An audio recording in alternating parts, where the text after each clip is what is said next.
사도행전 10장. 가이사랴에 고넬료라는 사람이 살고 있었다. 그는 그곳에 주둔한 이탈리아 경비대의 지휘관이었는데 선악이 그지없는 사람이었다. 그는 자기 집안 사람들 모두가 하나님 앞에서 예배하며 살도록 이끌었다. 뿐만 아니라 늘 어려운 사람들을 도와주었고 기도가 몸에 배어 있었다. 하루는 오후 3시쯤에 그가 환상을 보았다. 하나님의 천사가 옆집 사람만큼이나 생생한 모습으로 들어와서 말했다. 고넬료야. 고넬료는 자기가 헛개비를 보는가 싶어 유심히 쳐다보았다. 그러고는 말했다. 무슨 일이십니까? 천사가 말했다. 하나님께서 내 기도와 이웃을 돌보는 내 행실을 보시고 너를 주목하셨다. 지금부터 이렇게 하여라. 사람들을 요바로 보내서 베드로라 하는 시몬을 데려오너라. 그는 바닷가에 있는 가죽 가공업자 시몬의 집에 묵고 있다. 천사가 떠나자 고넬료는 하인 둘과 경비대의 경건한 병사 하나를 불렀다. 그는 방금 있었던 일의 자초지종을 자세히 들려주고 그들을 요바로 보냈다. 이튿날 세 사람이 그 성에 이를 무렵 베드로가 기도하러 발코니로 나갔다. 때는 정오쯤이었다. 베드로는 배가 고파서 점심 생각이 났다. 점심 식사가 준비되는 동안 그는 비몽사몽간에 하늘이 열리는 것을 보았다. 내 귀퉁이를 줄에 매단 커다란 보자기 같은 것이 땅바닥으로 내려왔다. 온갖 잡다한 짐승이며 파충류며 새들이 그 안에 있었다. 그러더니 한 음성이 들려왔다. 베드로야, 어서 잡아먹어라. 베드로가 말했다. 안 됩니다, 주님. 지금까지 저는 부정한 음식은 입에 대본 적이 없습니다. 두 번째로 음성이 들려왔다. 하나님께서 괜찮다고 하시면 괜찮은 것이다. 그런 일이 3번 있고 나서 보자기가 다시 하늘로 들려 올라갔다. 베드로가 어리둥절하여 그 모든 것이 무슨 뜻인지 생각하며 앉아있는데 고넬료가 보낸 사람들이 시몬의 집 현관에 나타났다. 그들은 베드로라 하는 시몬이 그 집에 묵고 있는지 안에 대고 물었다. 베드로는 생각에 잠겨있느라 그 말을 듣지 못했다.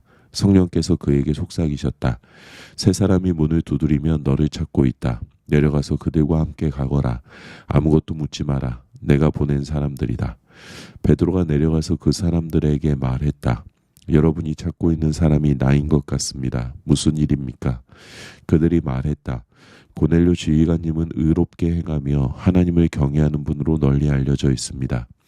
이 부근에 사는 유대인들 아무한테나 물어보시면 압니다.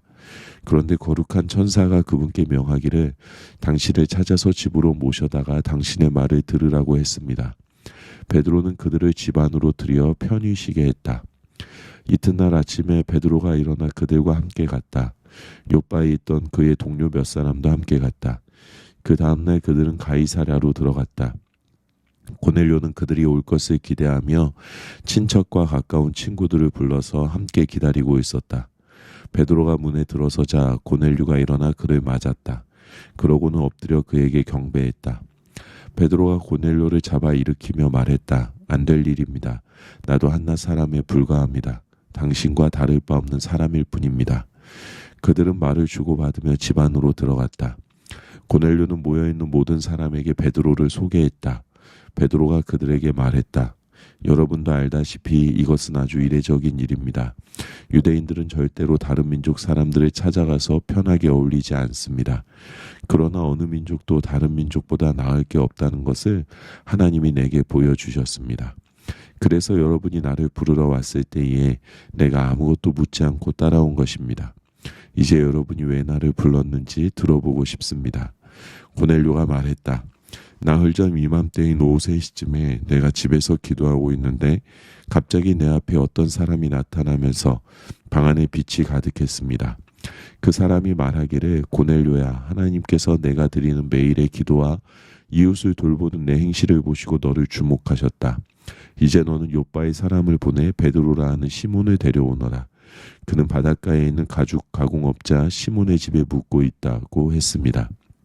나는 그 말대로 당신을 부르러 사람들을 보냈습니다. 고맙게도 당신은 이렇게 와주셨습니다. 이제 우리 모두가 하나님 앞에 모여 있습니다. 주님께서 우리에게 말하라고 당신 마음에 두신 것이면 무엇이든 들을 준비가 되어 있습니다. 그의 복된 소식을 전하는 베드로의 가슴은 터질 듯했다. 이보다 더 확실한 하나님의 진리는 없습니다. 하나님은 차별하지 않으십니다. 여러분이 누구이며 어디 출신인지는 하나도 중요하지 않습니다.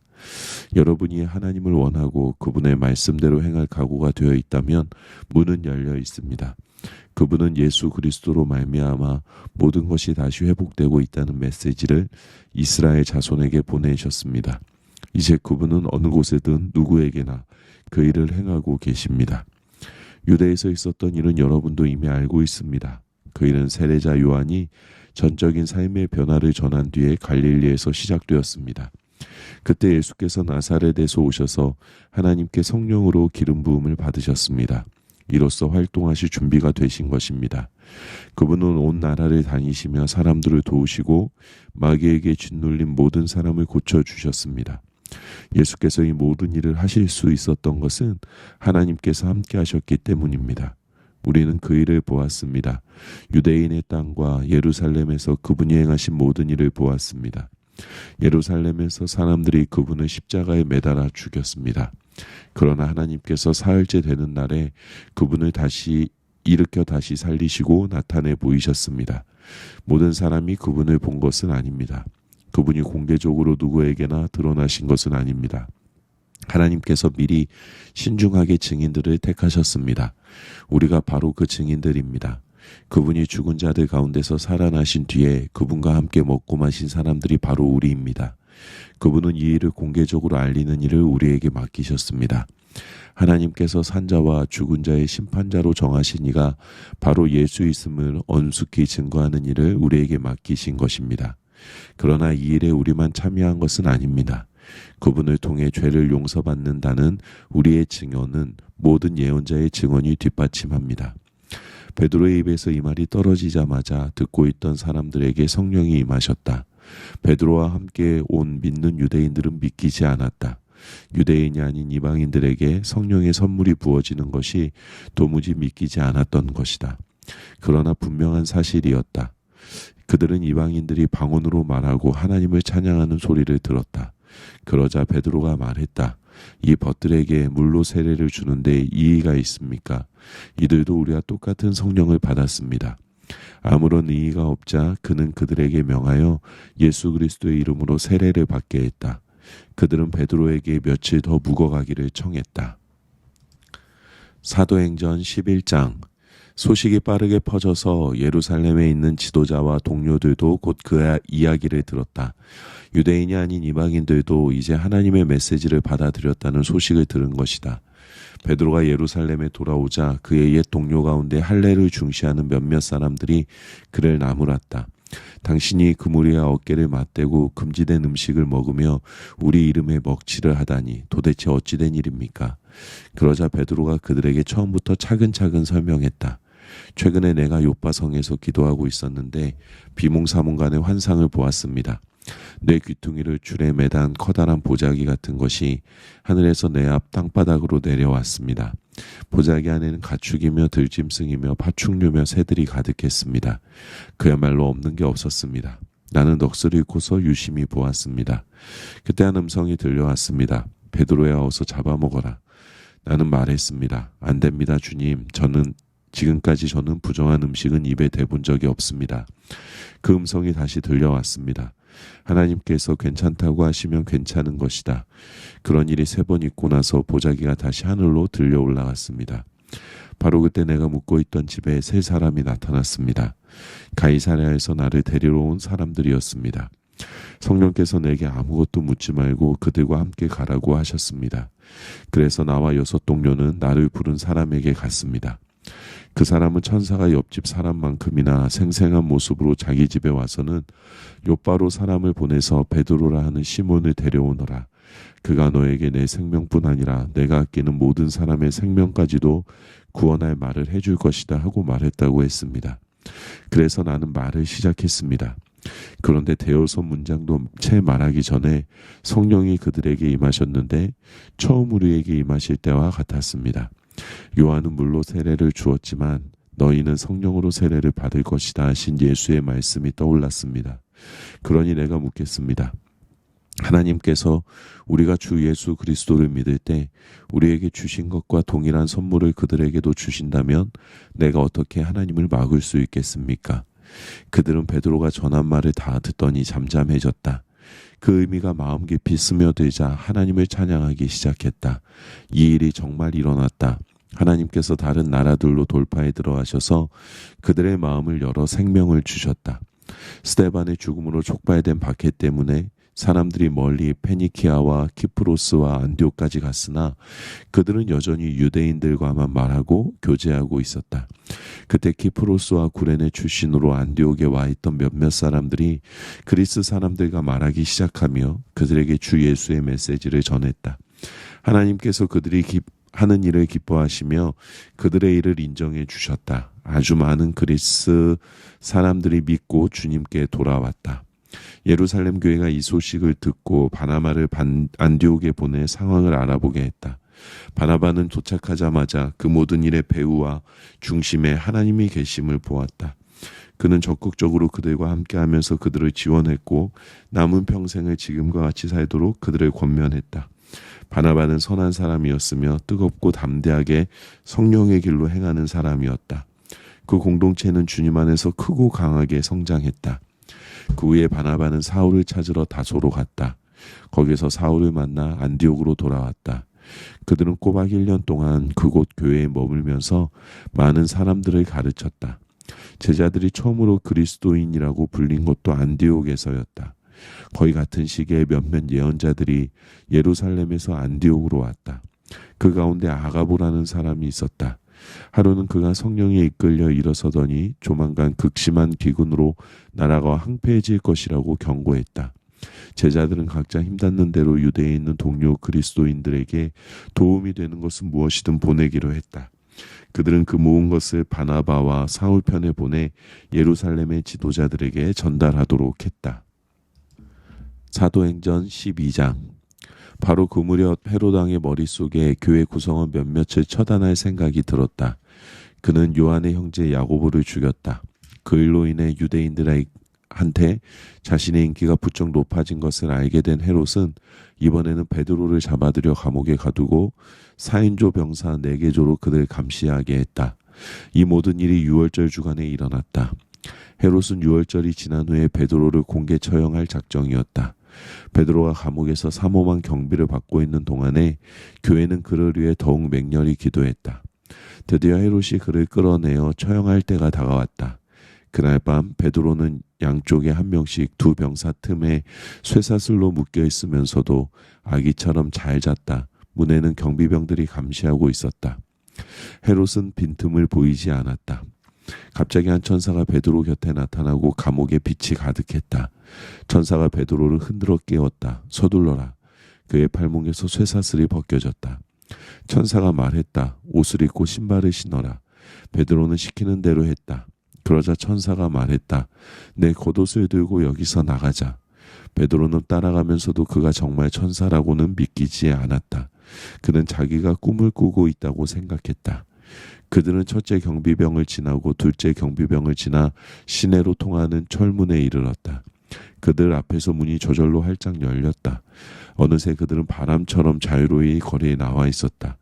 첫 교차로에서 천사는 베드로를 두고 자기 길로 갔다. 그제야 베드로는 그것이 꿈이 아닌 것을 알았다. 이런 일이 정말로 벌어지다니 믿기지 않는다. 주님이 천사를 보내셔서 헤롯의 악하고 옹졸한 수작과 구경거리를 기대하는 유대인 폭도에게서 나를 구해주셨구나.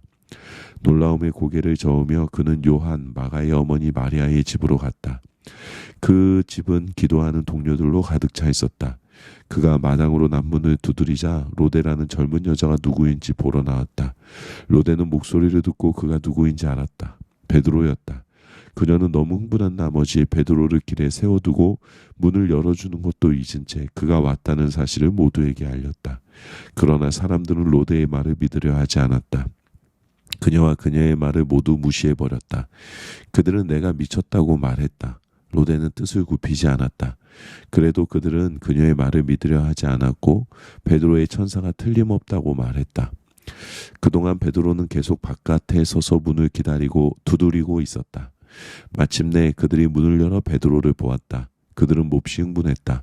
베드로가 손을 들어 그들을 진정시켰다. 그는 주님께서 어떻게 자기를 감옥에서 빼내주셨는지 설명한 뒤에 야고보와 형제들에게 이 일을 알리십시오 하고 말했다.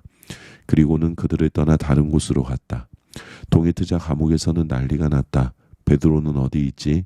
베드로가 어떻게 된 거지? 헤롯이 그를 데려오라고 사람을 보냈다. 그러나 간수들이 그를 데려오지도 않고 이유도 되지 못하자 헤롯은 그들을 사형에 처하라고 명령했다. 저들의 머리를 쳐라. 유대와 유대인들이 지긋지긋해진 헤롯은 가이사라로 휴식을 취하러 갔다. 그러나 헤롯의 상황은 악화일로로 치달았다. 두로와 시돈의 사람들은 헤롯의 분노를 사고 있었다. 그들은 왕의 오른팔인 블라스도에게 자기들을 옹호해달라고 청원하는 한편 사태를 원만하게 해결하기 위해 대표단을 소집했다. 그들은 유대로부터 식량을 공급받고 있었으므로 마냥 버틸 처지가 못 되었다. 대표단을 만나기로 한 날이 되자 헤롯은 화려하게 차려입고 보좌에 앉아 잔뜩 커세를 부렸다. 백성은 백성대로 자기 역할을 충실히 했다. 이것은 신의 목소리다, 신의 목소리다 하고 소리 높여 그에게 아첨했다. 그것은 불행의 시작이었다. 헤롯의 교만을 더는 볼 수 없었던 하나님께서 천사를 보내 그를 치셨다. 헤롯은 어떤 일에도 하나님께 영광을 돌린 적이 없었다. 뼛속까지 부패하고 비루한 헤롯은 그렇게 쓰러져 죽었다. 한편 하나님의 말씀 사역은 하루가 다르게 크게 성장했다. 바나바와 사울은 예루살렘 교회에 구제연금을 전달하고 나서 안디옥으로 돌아왔다. 이번에는 마가라 하는 요한도 데리고 왔다. 사도행전 13장. 복되게도 안디옥의 회중에게는 예언자, 설교자와 교사들이 많았다. 바나바, 니게르라고 하는 시므온, 구레네 사람 누기오, 통치자 헤롯의 조언자 마나엔, 사울. 하루는 그들이 인도하심을 바라며 금식하고 하나님을 예배하는데 성령께서 말씀하셨다. 바나바와 사울을 따로 세워 내가 그들에게 명하는 일을 맡겨라. 그들은 그 두 사람을 세웠다. 그리고 간절함과 순종하는 마음으로 금식과 기도 가운데 안수하여 두 사람을 떠나보냈다. 성령께 새로운 사명을 받아 길을 떠난 바나바와 사울은 실루기아로 내려가 키프로스로 가는 배에 올랐다. 살라미에 닿자마자 그들은 가장 먼저 유대인의 여러 회당에서 하나님의 말씀을 전했다. 그들은 자신들을 도와줄 동료로 요한을 데리고 갔다. 그들은 섬 전역을 다니다가 바보에서 유대인 마술사와 마주쳤다. 그는 애를 써서 총독 서기오 바울의 신임을 얻어낸 사람이었다. 총독은 웬만해서는 협작꾼에게 넘어가지 않는 똑똑한 사람이었다. 바예수라 하는 그 마술사는 삐뚤어질 대로 삐뚤어진 인간이었다. 바나바와 사울에게서 하나님의 말씀을 직접 듣고 싶었던 총독은 그들을 불러들였다. 그러나 만물 박사는 총독의 주의를 흐트러서 믿지 못하게 하려고 애를 썼다. 그러나 성령이 충만한 사울 곧 바울이 그의 눈을 똑바로 쳐다보며 말했다. 마귀의 흉내나 내는 허풍선이야.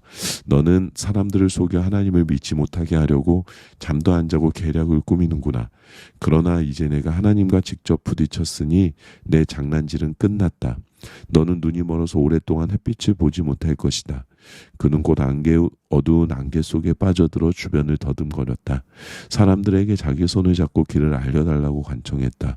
총독은 그 일어난 일을 보고 주님을 믿었다. 그는 그들이 주님에 대해 하는 말을 듣고 대단한 열의를 보였다. 바울 일행은 바보에서 출항해 밤빌리아의 버가로 항해했다. 거기서 요한이 중도에 포기하고 예루살렘으로 돌아갔다. 나머지 일행은 버가에서 비시디아의 안디옥으로 이동했다. 안식일에 그들이 회당에 가서 자리에 앉았다. 성경 곧 하나님의 율법과 예언서를 읽은 뒤에 회당장이 그들에게 물었다. 형제 여러분, 혹시 격려의 말이나 전하고 싶은 말이 있습니까? 바울이 일어나 잠시 숨을 고르고 나서 말했다. 이스라엘 동포 여러분, 하나님과 벗이 되신 여러분 들어보십시오. 하나님께서는 우리 조상에게 특별한 관심을 두셔서 이집트에서 짓밟히던 나그네 된 우리 민족을 일으켜 세우시고 거기서 장엄하게 이끌어내셨습니다. 그분은 한량한 광야에서 40년 가까이 그들을 돌보아 주셨습니다. 그 후에 앞길을 가로막는 7 적국을 쓸어버리시고 가나안 땅을 그들의 소유로 주셨습니다. 그 기간이 450년에 달합니다. 예언자 사무엘 때까지 하나님은 사사들을 보내셔서 그들을 이끌게 하셨습니다. 그러나 그들은 왕을 요구했고 결국 하나님은 베냐민 지파에서 기시의 아들 사울을 택하여 그들에게 주셨습니다. 사울이 40년을 다스린 뒤에 하나님은 그를 왕위에서 제하시고 그 자리에 다윗을 왕으로 세우시며 이렇게 말씀하셨습니다. 내가 땅을 두루 살펴 이새의 아들 다윗을 찾았다. 그는 내 마음에 합한 사람, 내가 말하는 것을 그대로 행할 사람이다. 약속대로 하나님께서는 다윗의 후손에서 이스라엘을 위한 구주, 곧 예수를 보내셨습니다. 그 전에 요한으로 하여금 그분이 오실 것을 백성에게 경고하게 하셔서 전적으로 삶을 고치도록 그들을 준비시키셨습니다. 요한은 자기 일을 마무리하면서 이렇게 말했습니다. 너희는 내가 그분인 줄 알았더냐? 아니다. 나는 그분이 아니다. 그러나 너희가 그토록 오랜 세월 동안 기다려온 그분이 가까이 와 계신다. 그분이 곧 나타나실 것이다. 그리고 나는 곧 사라질 것이다. 사랑하는 형제자매 여러분, 아브라함의 자손이요 하나님과 벗이 되신 여러분, 이 구원의 메시지를 들어야 할 사람은 바로 여러분이었습니다. 예루살렘 시민과 통치자들은 그분이 누구신지 알아보지 못하고 그분께 사형을 선고했습니다. 정당한 이유가 없는데도 무조건 빌라도에게 처형을 요구했습니다. 그들은 예언자들이 말한 그대로 행한 것입니다. 그들은 안식일마다 회당에서 예언자의 글을 읽으면서도 정작 자신들이 그 예언자들의 각본을 글자 그대로 따르고 있다는 사실을 몰랐습니다. 예언자들의 말대로 다 행한 뒤에 그들은 그분을 십자가에서 내려다가 무덤에 두었습니다. 그러나 하나님께서 그분을 죽음에서 다시 살리셨습니다. 그 후에 그분은 갈릴리 시절부터 그분을 잘 알던 이들에게 여러 곳에서 여러 번에 걸쳐 나타나셨고 바로 그들이 그분의 살아계심을 계속해서 증거하고 있습니다. 이것은 논쟁의 여지가 없는 사실입니다. 오늘 우리도 여러분에게 복된 소식을 가져왔습니다. 그것은 바로 하나님께서 우리 조상에게 하신 약속이 그 후손인 우리에게 성취되었다는 메시지입니다. 시편 2편에 정확히 기록된 것처럼 하나님께서 예수를 살리셨습니다. 내 아들, 내 소중한 아들아, 오늘 내가 너를 기뻐한다. 그분을 죽을 자들 가운데서 살리실 때 하나님은 영원히 그렇게 하신 것입니다. 그 예수가 썩고 부패한 곳으로 다시 돌아가실 일은 없습니다. 그래서 이사야는 내가 다윗의 약속된 축복을 너희 모두에게 주겠다고 한 것입니다. 시편 기자도 이렇게 기도했습니다. 주님께서는 주님의 거룩하신 분이 썩고 부패한 것을 다시 보지 않게 하실 것입니다. 물론 다윗은 하나님이 맡기신 일을 다 마치고 나서 오늘까지 긴 세월을 흙과 재가 되어 무덤 속에 있습니다. 그러나 하나님이 살리신 예수는 흙과 재가 되는 일이 없습니다. 내가 참으로 사랑하는 친구 여러분, 여러분에게 죄 용서의 약속이 주어진 것은 바로 부활하신 이 예수 때문임을 아시기 바랍니다. 그분은 모세의 율법이 결코 해낼 수 없었던 일을 믿는 사람들 안에서 모두 성취하십니다. 부활하신 이 예수를 믿는 사람은 누구나 하나님 앞에서 선하고 의롭고 온전하다고 선포됩니다. 이것을 가볍게 여기지 마십시오. 다음과 같은 예언자의 설교가 여러분을 묘사한 것이어서는 안 될 것입니다. 조심하여라 비웃는 자들아, 뚫어지게 보아라 너희의 세상이 산상조각 나는 것을. 내가 바로 너희 눈앞에서 일을 행할 것인데 그 일이 눈앞에 닥쳐도 너희는 믿지 않을 것이다. 예배가 끝나자 바울과 바나바는 다음 안식일에도 설교해달라는 초청을 받았다. 모임이 끝나자 아주 많은 유대인과 유대교 개종자들이 바울과 바나바를 따라갔다. 두 사람은 그들과 긴 대화를 나누면서 그들이 시작한 삶, 곧 하나님의 은혜와 그 은혜에서 사는 삶에 머물러 있으라고 권면했다. 다음 안식일이 돌아오자 도시 전체가 하나님의 말씀을 들으려고 모여들었다. 일부 유대인들이 그 무리를 보고는 시기심에 휩싸여 바울을 심하게 비난했다. 그들은 바울의 말을 일일이 반박하며 소란을 피웠다. 그러나 바울과 바나바는 물러서지 않았다. 그들은 자신들의 입장을 굽히지 않고 이렇게 말했다. 본래 하나님의 말씀은 유대인 여러분에게 먼저 전해지도록 되어 있었습니다. 그러나 여러분은 그 말씀에 관여할 마음이 전혀 없고 영원한 생명에 대해서도 아무 관심과 마음이 없음을 아주 분명히 했습니다. 그래서 모든 이방인에게 문이 열렸습니다. 우리는 그 문을 통해 나아가면서 하나님께서 명령하신 대로 행합니다. 그분께서 이렇게 말씀하셨습니다. 내가 너를 모든 민족의 빛으로 세웠다. 너는 온 땅과 바다 끝까지 구원을 선포할 것이다. 이 말을 들은 이방인들은 자신들이 받은 복이 믿기지 않을 만큼 좋았다. 참된 생명을 얻도록 정해진 사람들은 모두 하나님을 믿었다. 그들은 그 생명을 받아들임으로써 하나님의 말씀을 존귀히 여겼다. 이 구원의 메시지는 그 지역 곳곳으로 들불처럼 퍼져나갔다. 일부 유대인들이 그 성에 존경받는 여자들과 지도자급 남자들을 선동해서 그들의 소중한 생활 방식이 곧 훼손될 것이라고 믿게 했다. 그 말에 놀란 그들은 바울과 바나바를 적대하면서 강제로 내쫓았다. 바울과 바나바는 마음에서 그 일을 떨쳐버리고 다음 성인 이고니온으로 향했다. 행복한 두 제자는 기쁨과 성령이 흘러 넘쳤다. 사도행전 14장. 바울과 바나바는 이고니온에 도착하여 늘 하던 대로 유대인 회당에 가서 메시지를 전했다. 메시지는 유대인과 이방인 양쪽 모두를 설득시켰다. 그 수가 적지 않았다. 그러나 믿지 않는 유대인들이 바울과 바나바에 대한 허위 사실을 유포하여 사람들의 마음에 불신과 의혹의 씨를 뿌렸다. 두 사도는 거기에 오랫동안 머물면서 거리낌 없이 드러내놓고 담대히 말했다. 그들은 하나님의 선물에 관한 확실한 증거를 제시했고 하나님은 기적과 이적으로 그들의 사역을 확증해 주셨다. 그러나 그때 여론이 갈라져 유대인 편에 서는 사람들도 있고 두 사도 편에 서는 사람들도 있었다. 어느 날 유대인과 이방인으로 구성된 한 무리가 지도자들의 지휘하에 자신들을 습격하려는 것을 알게 된 두 사람은 루가오니아와 루스드라, 더베와 인근 성으로 급히 피했다. 그들은 거기서도 메시지를 전했다. 루스드라에 걷지 못하는 사람이 있었는데 그는 태어날 때부터 걷지 못해 앉아서 지냈다. 그 사람이 바울의 말을 듣고 있었다. 바울이 그의 눈을 들여다보고는 그가 하나님의 일을 위해 준비되었고 믿으려고 하는 것을 알았다. 바울은 모두가 들을 수 있게 큰 소리로 말했다. 일어서시오. 그 사람은 순식간에 일어섰고 마치 평생 걸어 다닌 사람처럼 걷기도 하고 껑충껑충 뛰기도 했다.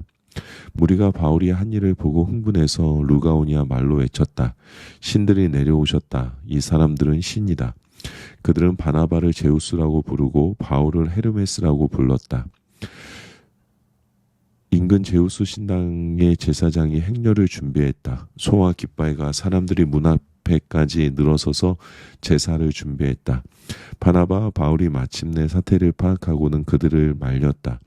그들은 팔을 흔들어 행렬을 저지하며 외쳤다. 도대체 무엇을 하는 것입니까?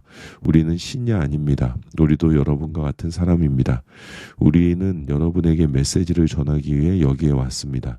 신인이 뭐니 하는 어리석은 미신을 버리고 살아계신 하나님을 받아들이도록 여러분에게 권하려고 온 것입니다. 우리가 하나님을 만들 수 없습니다.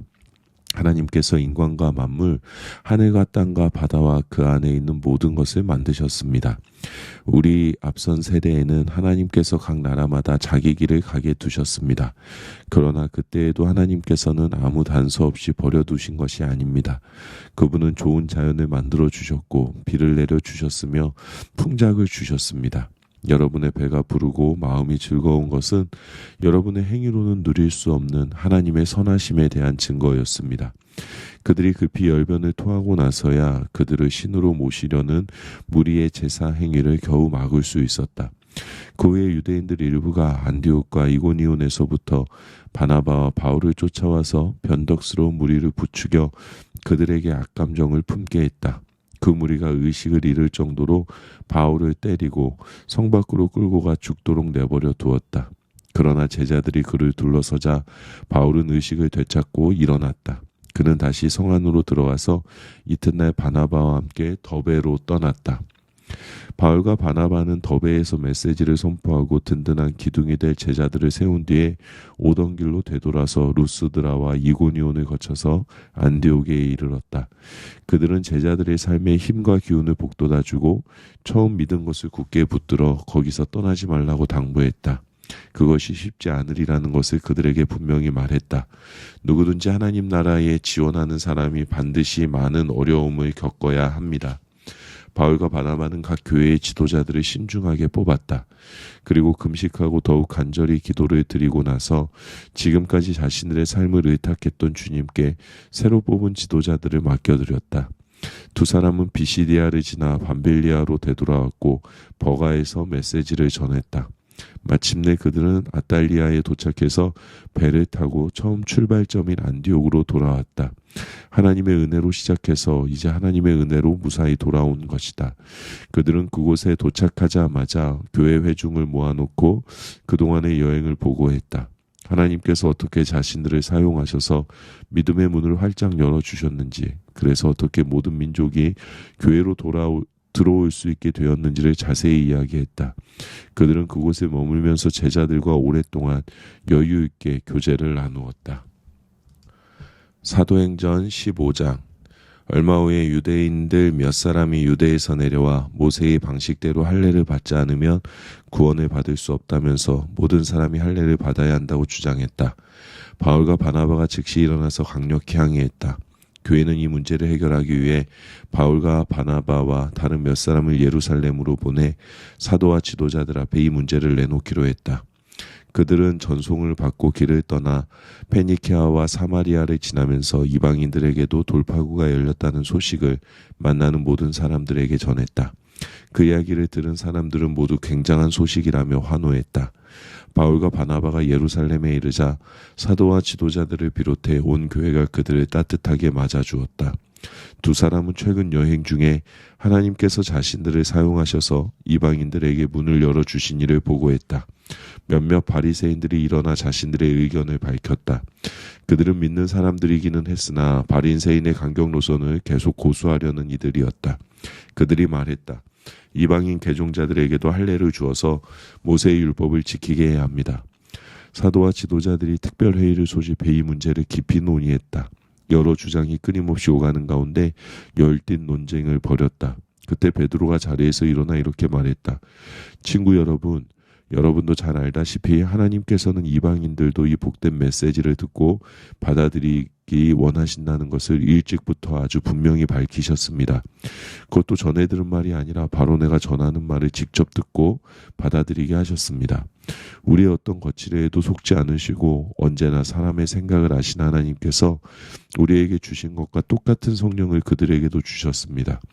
그분은 우리를 대하신 것처럼 이방인들을 대하셨습니다. 하나님께서는 그분을 믿고 신뢰하는 이방인들에게 역사하셔서 먼저 그들이 누구인지 깨닫게 하시고 그 중심에서부터 시작해서 그들의 삶을 깨끗게 하셨습니다. 그런데 어찌하여 지금 여러분은 하나님보다 더한 하나님이 되어서 우리 조상을 짓누르고 우리까지 짓누른 규정들을 새로 믿은 이 사람들에게 지우려는 것입니까? 주 예수께서 놀랍고도 너그러운 은혜로 우리를 찾아오셔서 구원해 주신 것처럼 우리 민족이 아닌 이방인들도 그렇게 구원해 주셨다는 것을 우리가 믿지 않겠습니까? 그렇다면 지금 우리가 무엇을 두고 싸우는 것입니까? 깊은 침묵이 흘렀다. 아무도 입을 열지 않았다. 그 침묵 가운데 바나바와 바울은 자신들의 사역을 통해 하나님께서 다른 민족들 가운데 행하신 기적과 이적을 사실대로 보고했다. 침묵은 더욱 깊어져 사람들의 숨소리까지 들릴 정도였다. 야고보가 침묵을 깼다. 친구 여러분, 들으십시오. 시므온이 우리에게 전해준 대로 하나님께서는 이방 민족들도 품으실 것을 처음부터 분명히 말씀하셨습니다. 이것은 예언자들의 말과 정확히 일치합니다. 이후에 내가 돌아와 다윗의 무너진 집을 다시 세울 것이다. 내가 모든 조각을 다시 맞추어 새 것처럼 보이게 할 것이다. 이방인들도 구하는 자는 찾게 되고 갈 곳을 얻게 되며 모든 이방 민족도 내가 하는 일을 알게 될 것이다. 하나님께서 이렇게 말씀하셨고 이제 그 말씀대로 행하고 계십니다. 이것은 느닷없이 일어난 일이 아닙니다. 그분은 처음부터 이렇게 하실 것을 알고 계셨습니다. 그러니 내 판단은 이렇습니다. 우리는 주님께로 돌아오는 이방인들에게 불필요한 짐을 지우지 말아야겠습니다.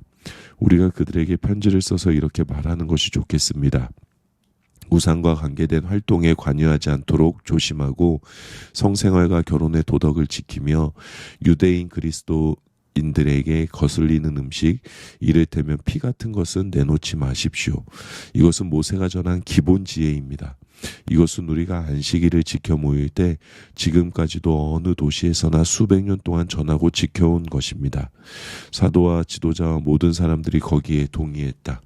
그들은 교회에서 상당히 비중 있는 바사바라는 유다와 실라를 택하고 바울과 바나바와 함께 그들 편으로 다음의 편지를 안디옥으로 보냈다. 여러분의 형제인 사도와 지도자들이 안디옥과 시리아와 길리기아에 있는 우리 형제들에게 편지합니다. 평안하십니까? 우리 교회의 몇몇 사람들이 여러분에게 가서 여러분을 혼란스럽고 당황스럽게 하는 말을 했다는 소식을 들었습니다. 알아두십시오. 우리는 그들에게 아무런 권한도 준 적이 없습니다. 그들은 우리가 보낸 사람들이 아닙니다. 우리는 우리를 대표할 사람들을 뽑아서 우리의 귀한 형제인 바나바와 바울과 함께 여러분에게 보내기로 만장일치로 결의했습니다. 우리는 여러분이 신임할 만한 사람 곧 유다와 실라를 뽑았습니다.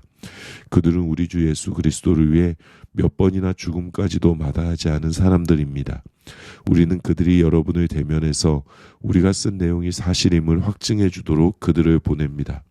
성령과 우리는 꼭 필요한 최소한의 책임 외에는 여러분에게 어떤 무거운 짐도 지워서는 안 된다고 생각합니다.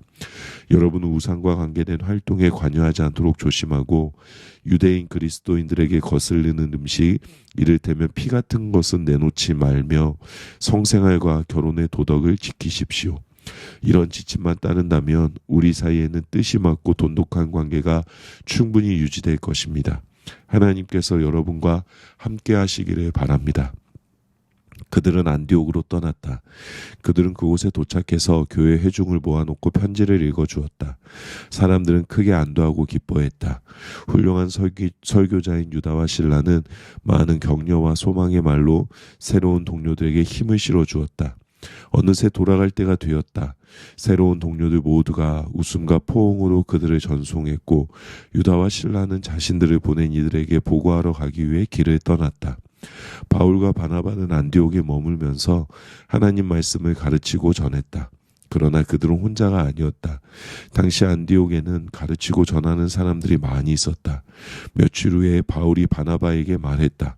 전에 우리가 하나님 말씀을 전하던 각 도시로 돌아가서 거기 있는 동료들을 방문하고 어떻게 지내는지 알아봅시다.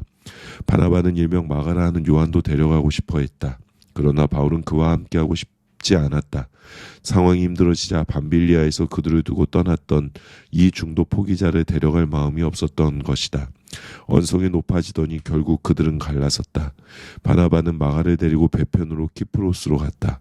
바울은 실라를 택해 주님의 은혜를 구하는 동료들의 은사를 받으며 시리아와 길리기아로 갔다. 그곳에서 회중에게 힘과 기운을 북돋아 주었다. 사도행전 16장. 바울은 먼저 더베로 갔다가 그 후에 루스드라로 갔다. 거기서 그는 경건한 유대인 어머니와 그리스 사람인 아버지 사이에서 태어난 디모데라는 제자를 만났다. 루스드라와 이고니온에 있는 형제들은 디모데가 아주 훌륭한 청년이라고 다들 입을 모아 말했다. 바울은 그를 선교 사역에 영입하고 싶었다.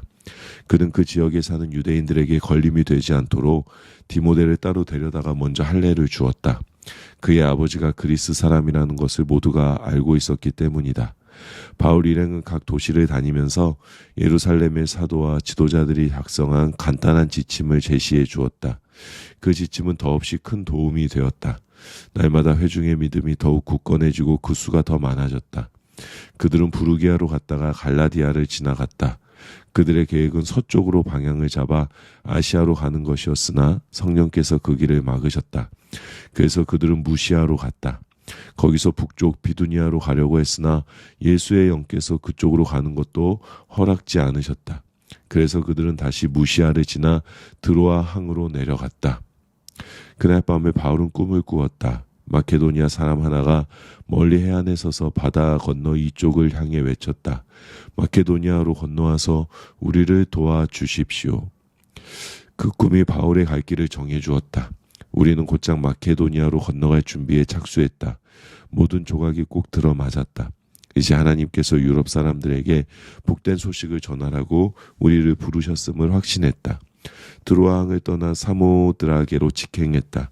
이튿날 네아폴리에 배를 대고 거기서부터 걸어서 빌립보로 갔다.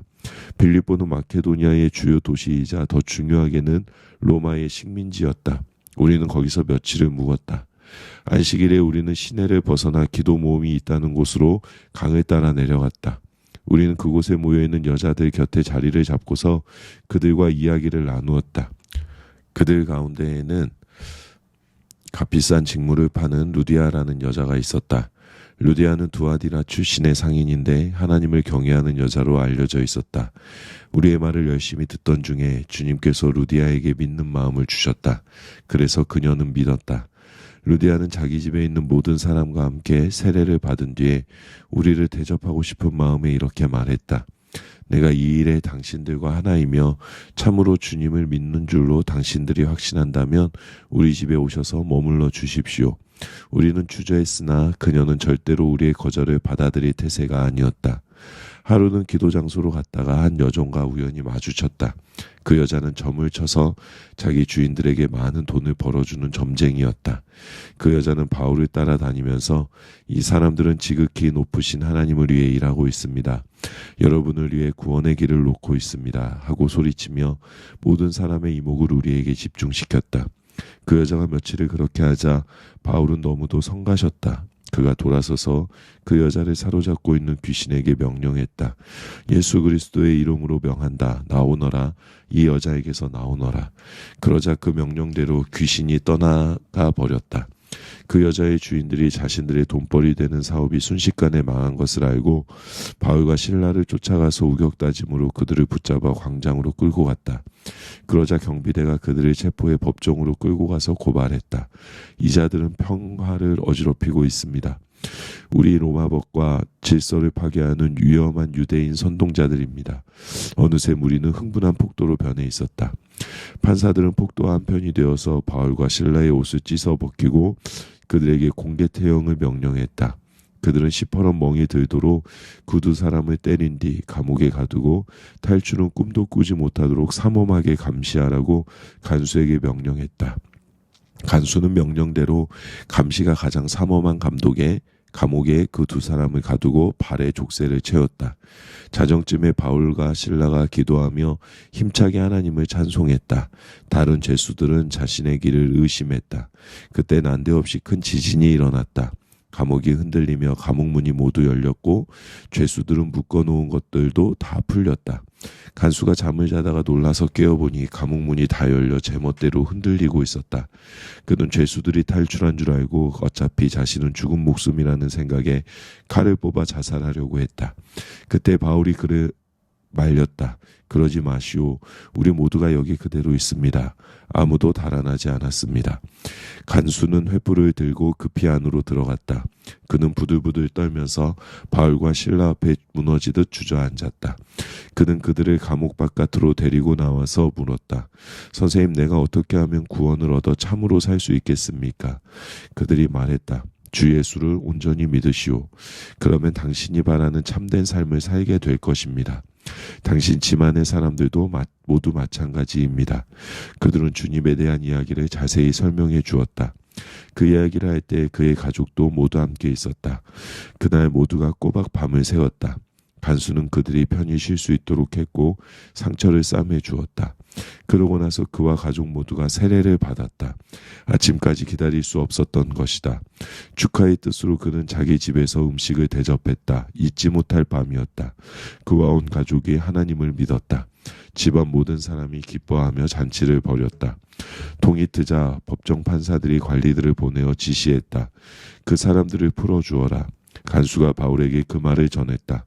판사들한테서 지시가 왔는데 선생님들은 이제 자유의 몸이 되었습니다. 축하합니다. 평안히 가십시오. 그러나 바울은 꿈쩍하지 않았다. 그가 관리들에게 말했다. 저들은 로마 시민 신문이 확실한 우리를 공개적으로 때리고 감옥에 가두었습니다. 그런데 이제 와서 아무도 모르게 우리를 내보내겠다는 말입니까? 그렇게는 못하겠습니다.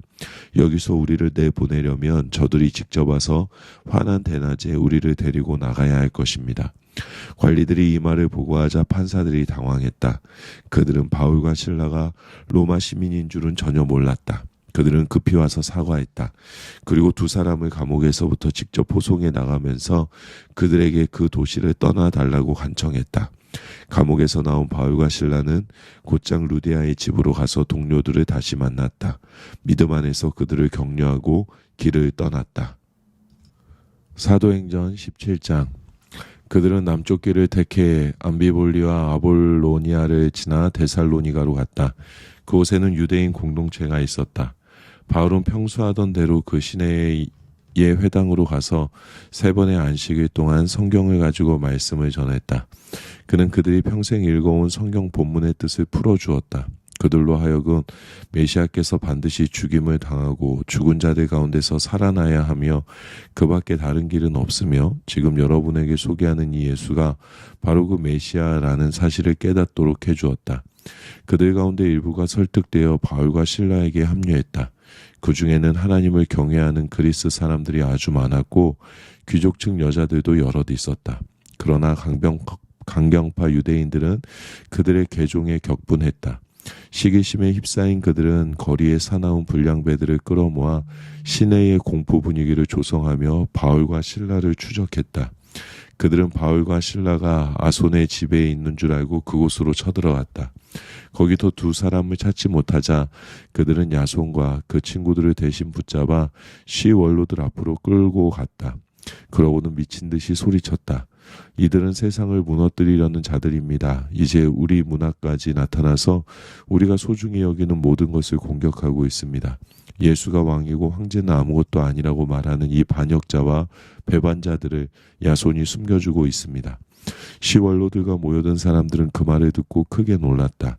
그들은 고발 내용을 조사하는 한편 야손과 그 친구들에게서 보석금을 두둑히 받고 그들을 풀어주었다. 그날 밤에 형제들이 어둠을 틈타 바울과 실라를 신속히 성읍 밖으로 빼냈다. 그들은 그들을 베레아로 보냈고 거기서 2사람은 다시 유대인 공동체를 만났다. 그곳 사람들은 데살로니가 사람들보다 훨씬 나았다. 그곳의 유대인들은 바울이 전하는 소식을 열정적으로 받아들였고 그가 하는 말이 성경적 근거가 있는지 알아보려고 날마다 그를 만나 성경을 연구했다. 그들 가운데 많은 이들이 믿는 사람이 되었는데 그 중에는 공동체에서 유력하고 영향력 있는 남녀 그리스 사람들도 많았다. 그러나 바울이 베레아에서 다시 하나님의 말씀을 전하고 있다는 보고가 데살로니가의 강경파 유대인들에게 들어갔다. 그들은 지체하지 않고 대응했다. 거기서도 무리를 모아 소란을 일으킨 것이다. 바울은 형제들의 도움을 받아 그들을 따돌리고서 배를 타고 바다로 나갔다. 실라와 디모데는 뒤에 남았다. 바울의 피신을 도와준 사람들은 아테네까지 그를 데려가서 거기에 굴을 두고 떠났다. 떠나는 그들 편에 바울은 되도록 빨리 오라는 전가를 실라와 디모데에게 보냈다. 아테네에서 실라와 디모데를 기다리는 기간이 길어질수록 바울은 그곳에 우상이 가득한 것을 보고 큰 분노를 느꼈다. 그 도시는 우상천지였다. 그는 그 문제로 유대인 및 그들과 뜻이 맞는 다른 사람들과 더불어 유대인 회당에서 토론했다. 그리고 날마다 거리에 나가서 만나는 사람 누구하고나 이야기를 나누었다. 그런 대화를 통해 그는 에피쿠로스 학파와 스토아 학파 지식인 몇 사람과도 잘 알게 되었다. 그들 가운데는 이런 어리석은 사람을 봤나 하고 빈정대며 바울의 말을 일축하는 사람들도 있었다. 그러나 바울이 전하는 예수와 부활 이야기에 귀를 기울이며 당신의 이야기는 신에 관한 새로운 관점이요 더 들어봅시다 하고 관심을 보이는 사람들도 있었다. 그 사람들이 함께 모여서 바울에게 아레오바고 법정에서 공개적으로 설명해 줄 것을 요청했다. 그곳은 주변이 한결 조용한 곳이었다. 그들이 말했다. 이 이야기는 우리에게 새로운 것이요. 우리는 이 같은 이야기를 한 번도 들어본 적이 없소. 대체 당신은 어디서 이런 생각을 찾아낸 것이요. 우리가 이해할 수 있도록 설명해 보시오. 아테네 시내는 잡대한 이야기들이 넘쳐나는 곳이었다. 현지인이나 관광객이나 할 것 없이 항상 사람들이 어슬렁거리며 무엇이든 최신 뉴스를 기다리는 곳이었다. 그러자 바울은 아레오바고 법정에 자리를 잡고 서서 말했다. 내가 보니 아테네 시민 여러분은 종교를 진지하게 여기는 것이 분명합니다. 나는 며칠 전 이곳에 도착했는데 오가면서 발견한 그 모든 신당들에 놀랐습니다. 아무도 알지 못하는 신에게라고 새겨진 신당도 있더군요. 내가 여기 온 것은 아무도 알지 못했던 그 신을 여러분에게 소개하여 여러분이 대상을 분명히 알고 예배할 수 있도록 하려는 것입니다. 세상과 그 안에 있는 모든 것을 만드신 하나님, 하늘과 땅의 주님께서는 여러분이 주문 제작한 신당에 사시지 않습니다. 또한 자신을 건사하지 못해 옆에서 시중 들어줄 누군가가 필요하신 분도 아닙니다. 그분은 피조물을 만드셨지 피조물이 그분을 만든 것이 아닙니다. 그분은 무에서 출발해 온 인류를 지으셨고 이 땅을 살만한 좋은 것으로 만들어 주셨습니다. 넉넉한 시간과 살만한 공간도 주셨습니다. 이는 우리가 어둠 속에서 더듬기만 하는 것이 아니라 실제로 그분을 만날 수 있도록 우리가 하나님을 찾을 수 있도록 하시려는 것입니다. 그분은 우리와 숨바꼭질 하시지 않습니다. 그분은 멀리 계시지 않습니다. 그분은 가까이 계십니다. 우리는 그분 안에서 살고 움직입니다. 그분을 벗어날 수 없습니다. 여러분의 시인들 가운데 누군가가 우리는 하나님께 지음받은 존재라고 잘 말했습니다. 과연 우리가 하나님께 지음받은 존재라면 우리가 석공을 고용해서 돌을 깎아 우리를 위한 신을 만들겠다는 것은 얼마나 엉토당토 않은 생각입니까? 여러분이 아직 잘 모를 때에는 하나님께서 그냥 지나치셨습니다. 그러나 이제는 그러한 때가 지났습니다. 알지 못하던 그 신이 여러분에게 알려졌고 이제 그분은 여러분에게 근본적인 삶의 변화를 요구하십니다. 그분은 온 인류를 심판하시고 모든 것을 바르게 할 날을 정하셨습니다. 이미 심판자를 지명하시고 그분을 죽은 자들 가운데서 살리셔서 모든 사람 앞에 확증하셨습니다. 죽은 자들 가운데서 살리신다는 말에 듣던 사람들이 두 부류로 나누어졌다. 바울을 비웃고 조롱하며 떠나간 사람들이 있는가 하면 다시 들어봅시다. 우리는 더 듣고 싶소 하고 말하는 사람들도 있었다. 그러나 그날은 그것으로 끝났고 바울도 떠났다. 그날 그 자리에서 확신이 생겨 바울을 떠나지 않은 사람들도 있었다. 그 가운데는 아레오바고 법정의 판사인 디오누시오와 다말이라는 여자도 있었다. 사도행전 18장. 아테네 사역이 끝나고 바울은 고린도로 갔다. 거기서 그는 본도 태생 유대인 아굴라와 그 아내 브리스길라를 만났다. 그들은 글라우디오 황제가 유대인들에게 내린 대대적인 로마 추방령 때문에 이탈리아로부터 막 도착해 있었다. 바울은 그들의 집에 묵으면서 그들과 천막 만드는 일을 함께했다. 그는 안식일마다 회당에 가서 유대인과 그리스 사람 모두에게 예수에 대한 확신을 심어주려고 최선을 다했다. 마케도니아에서 실라와 디모데가 오자 바울은 말씀을 전하고 가르치는 일에 전념할 수 있었다. 그는 예수가 하나님의 메시아라는 사실을 유대인들에게 설득시키려고 애썼다. 그러나 뜻대로 되지 않았다. 유대인들이 한 일이라고는 사사건건 논쟁을 일삼고 그의 말을 반박하는 것이 전부였다. 몹시 화가 난 바울은 결국 그들에게 크게 실망해서 소용없는 일로 여기고 손을 뗐다. 그가 말했다. 그렇다면 여러분 마음대로 하십시오. 여러분이 뿌린 씨앗은 여러분이 거두게 될 것입니다. 이제부터 나는 다른 민족들을 위해 내 시간을 쓰겠습니다. 바울은 그곳을 떠나 유대인의 회당 바로 옆에 사는 디도 유스도의 집으로 갔다. 그는 하나님을 경외하는 사람이었다. 유대인들을 향한 바울의 수고가 전혀 헛되지는 않았다. 회당장 그리스보가 주님을 믿은 것이다. 그와 함께 그의 온 가족도 믿었다.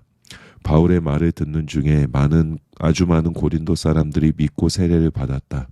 어느 날 밤에 주님께서 바울의 꿈에 나타나 말씀하셨다. 계속 밀고 나아가거라. 누구에게든지 겁을 먹거나 침묵해서는 안 된다. 무슨 일이 있어도 내가 너와 함께하니 아무도 너를 해칠 수 없다. 이 도시에 내 편에 서 있는 사람이 얼마나 많은지 너는 모른다. 그 한마디 말로 바울은 끝까지 견딜 수 있었다. 그는 그곳에서 1년 반을 더 머물면서 고린도 사람들에게 하나님의 말씀을 신실하게 가르쳤다. 그러나 갈리오가 아가야 총독으로 있을 때 유대인들이 바울에 반대하는 운동을 벌여 그를 법정으로 끌고 가 고발했다. 이 자는 율법에 어긋나는 예배 행위를 하라고 사람들을 현혹하고 있습니다. 바울이 막 자신을 변호하려고 하는데 갈리오가 끼어들어 유대인들에게 말했다. 이것이 범죄 행위와 관련된 문제라면 내가 기꺼이 여러분의 말을 듣겠소. 그러나 내게는 이것이 유대인들이 종교를 두고 벌이는 끝없는 말다툼처럼 들리오. 여러분이 직접 해결하시오. 말도 안 되는 이런 문제로 신경 쓰고 싶지 않소. 그러고 나서 갈리오는 그들을 법정에서 내보냈다. 그러자 거리에 모여있던 무리가 신임 회당장 소스데네에게 달려들어 법정에서도 다 볼 수 있도록 그를 마구 때렸다. 그러나 갈리오는 손가락 하나 까딱하지 않았다. 조금도 개의치 않았던 것이다. 바울은 고린도에 조금 더 머물렀다. 그러나 곧 동료들을 떠나야 할 때가 되었다. 그는 작별 인사를 하고 배에 올라 시리아로 향했다. 브리스길라와 아굴라가 그와 함께했다. 항구 도시 갱그라이에서 바울은 배에 오르기 전에 자신이 서원한 대로 머리를 깎았다. 일행이 에베소에 도착했다. 브리스길라와 아굴라는 배에서 내려 거기에 머물렀다. 바울도 배에서 잠시 내려 회당에 가서 유대인들에게 말씀을 전했다. 그들은 그가 더 오래 머물기를 원했으나 그는 그럴 수 없었다. 작별 인사를 한 뒤에 그는 하나님의 뜻이면 다시 돌아오겠습니다 하고 약속했다. 바울은 에베소를 떠나 가이사랴로 향했다. 그곳에 있는 그리스도인 모임에서 인사를 나눈 뒤에 안디옥까지 가서 여정을 마쳤다. 안디옥의 그리스도인들과 오랜 시간을 함께 보내고 나서 바울은 다시 갈라디아와 부르기아로 떠났다. 그는 전에 자신이 왔던 길을 되돌아가면서 각성을 차례로 다니며 제자들에게 새로운 마음을 심어 주었다.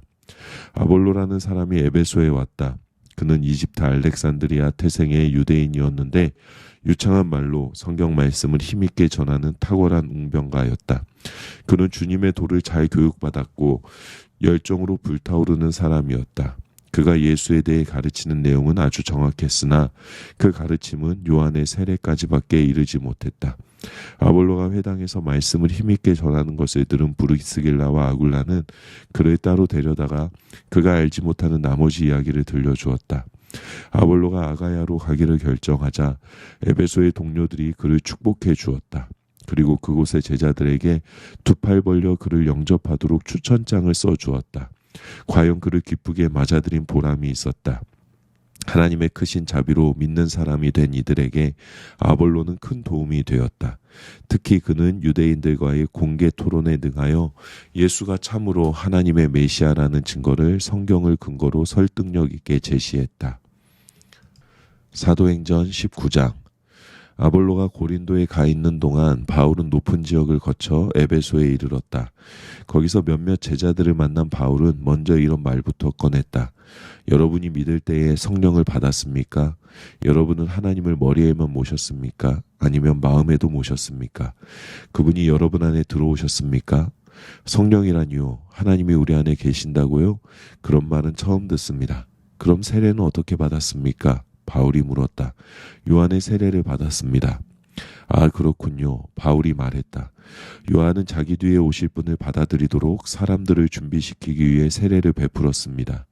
그 세례는 과거와는 전혀 다른 삶을 살라는 요청이었습니다. 뒤에 오실 분은 바로 예수이셨습니다. 여러분이 요한의 세례를 받았다면 이제 진짜 세례인 예수를 맞을 준비가 된 것입니다. 그들은 참으로 준비되어 있었다. 그 말을 듣자마자 그들은 주 예수의 이름으로 세례를 받았다. 바울이 그들의 머리에 손을 얹자 성령께서 그들 안으로 들어오셨다. 그때부터 그들은 방언으로 하나님을 찬송하고 하나님께서 하신 일들을 이야기했다. 그날 거기 있던 사람들은 모두 12명 정도였다. 그 후 바울은 곧바로 회당으로 갔다. 그는 석 달 동안 자유로이 회당에 드나들며 최선을 다해 하나님 나라의 일을 생생하고 설득력 있게 제시했다. 그러나 그때에 그들 가운데 일부가 그리스도인의 생활 방식에 대해 악한 소문을 퍼뜨리는 바람에 회중 사이에 저항이 생기기 시작했다. 바울은 제자들을 데리고 그곳을 떠나 두란노 학교를 열고 날마다 거기서 강론했다. 그는 2년 동안 그 일을 하면서 아시아에 있는 모든 사람, 유대인뿐 아니라 그리스 사람들까지 주의 메시지를 들을 수 있도록 충분한 기회를 주었다. 하나님께서 바울을 통해 강력하고도 비상한 일들을 행하셨다. 그 소문이 퍼지자 사람들은 바울의 살에 닿았던 옷까지 곧 손수건과 목도리 같은 것을 가져다가 병자들에게 대기 시작했다. 그것을 대기만 해도 병자들이 깨끗이 나았다. 귀신을 축출하며 떠돌아다니는 몇몇 유대인들이 마침 시내에 와 있었다. 그들은 그 모든 일이 바울의 술수련이 생각하고 그 일을 자기들도 한번 해보았다. 그들은 악한 귀신의 피해를 입은 사람들에게 주 예수의 이름을 대면서 말했다. 내가 바울이 전하는 예수로 너희에게 명한다. 유대인 대제사장인 스게와의 일곱 아들도 어떤 사람에게 그렇게 하려고 하자 악한 귀신들이 이렇게 되받았다. 내가 예수도 알고 바울도 들어보았지만 너희는 누구냐? 그때 귀신 들린 자가 포악해지더니 그들에게 뛰어올라 그들을 마구 때리고 옷을 찢었다. 그들은 옷이 벗겨진 채 피를 흘리면서 있는 힘을 다해 달아났다. 곧 이 일이 에베소 전역에 있는 유대인과 그리스 사람들에게 알려졌다. 이 일의 배후와 중심에 하나님이 계시다는 인식이 퍼져나갔다. 바울에 대한 사람들의 호기심은 점차 주 예수를 높이는 마음으로 바뀌어갔다. 그렇게 믿게 된 많은 사람들이 자신의 정체를 밝히고 은밀히 행하던 마술에서 완전히 손을 뗐다. 온갖 종류의 마술사와 점쟁이들이 마술책과 주술책을 가지고 나타나서 그것들을 전부 불태워 버렸다. 어떤 사람이 그 값을 계산해 보니 은하 5만이나 되었다. 이제 예배소에서 주님의 말씀이 최고이자 대세인 것이 분명해졌다. 이 모든 일이 있고 나서 바울은 마케도니아와 아가야로 이동했다. 거기서 그는 예루살렘으로 갈 때가 되었다고 판단했다. 그는 이제 나는 로마로 갑니다. 내가 로마를 꼭 보아야겠습니다. 하고 말했다. 그는 자신의 조력자 가운데 디모데와 에라스도 두 사람을 마케도니아로 보내고 얼마 동안 아시아에 머물면서 남은 일을 마무리했다. 그러나 그가 떠나기 전에 이 돌을 두고 큰 소동이 벌어졌다. 데메드리오라고 하는 은세 공인이 아데미 여신의 신상을 제작하는 일을 했는데 사업이 번창하여 많은 장인을 두고 있었다. 그는 자신이 고용한 사람들과 그 외에 비슷한 일로 고용된 사람들을 모아놓고 말했다. 여러분도 잘 알다시피 우리는 이 사업으로 그럭저럭 먹고 살고 있습니다. 그런데 바울이라는 자가 끼어들어 손으로 만든 신 따위는 없다고 사람들에게 말하고 다녀 우리 일을 망치고 있습니다. 여기 에베소에서만 아니라 아시아 전역에서 많은 사람들이 그를 따르고 있습니다. 우리 사업만 무너질 위험에 처한 것이 아닙니다. 아데미의 영광스러운 명성도 흔적 없이 허물어질 지경입니다. 그렇게 되면 저 유명한 아데미 여신의 신전도 틀림없이 잔해 더미가 되고 말 것입니다. 온 세상이 우리의 아데미를 숭배하고 있으니 이것은 단순히 한 지역만의 문제가 아닙니다. 그 말에 사람들이 격분했다. 그들은 거리로 뛰쳐가면서 에베소 사람들의 위대한 아데미여, 에베소 사람들의 위대한 아데미여 하고 소리쳤다. 그들은 온 도시에 소동을 일으키며 경기장으로 우르르 몰려갔다. 가는 길에 바울의 동료 가운데 가이오와 아리스다고 두 사람도 잡아갔다. 바울도 경기장 안으로 들어가려고 했으나 제자들이 말렸다. 바울과 친분이 있던 그 도시의 유력한 종교 지도자들도 같은 생각이었다. 절대로 저 폭도 곁에 가까이 가서는 안 됩니다. 사람들이 저마다 이렇게 저렇게 소리치고 있었다. 그들 대부분은 지금 무슨 일이 벌어지고 있는지, 자기가 왜 거기 있는지도 모르고 있었다. 유대인들이 상황을 통제해 보려고 알렉산더를 앞으로 밀자 여러 파당들이 그를 자기네 편으로 끌어들이려고 아우성이었다. 그러나 그는 그들을 무시하고 엄숙한 손짓으로 폭도를 조용히 시켰다. 하지만 그가 입을 여는 순간에 유대인이라는 사실이 밝혀지자 그들은 소리를 질러 그의 말을 막아버렸다. 에베소 사람들의 위대한 아데미여, 에베소 사람들의 위대한 아데미여. 그들은 2시간이 넘도록 계속 소리쳤다. 마침내 에베소시의 서기가 폭도를 진정시키고 말했다. 시민 여러분, 우리의 사랑하는 도시 에베소가 영광스러운 아데미와 하늘에서 직접 떨어진 신성한 석상을 지키는 도시인 것을 모르는 사람이 어디 있습니까? 이것은 부인할 수 없는 사실이니 여러분은 자중하십시오. 이런 행동은 아데미에게 어울리지 않는 행동입니다. 여러분이 여기로 끌고 온 이 사람들은 우리 신전이나 우리 여신에게 해를 끼친 것이 하나도 없습니다. 그러니 데메드리오와 장인 조합은 민원이 있거든 법정에 가서 원하는 대로 고발하면 됩니다.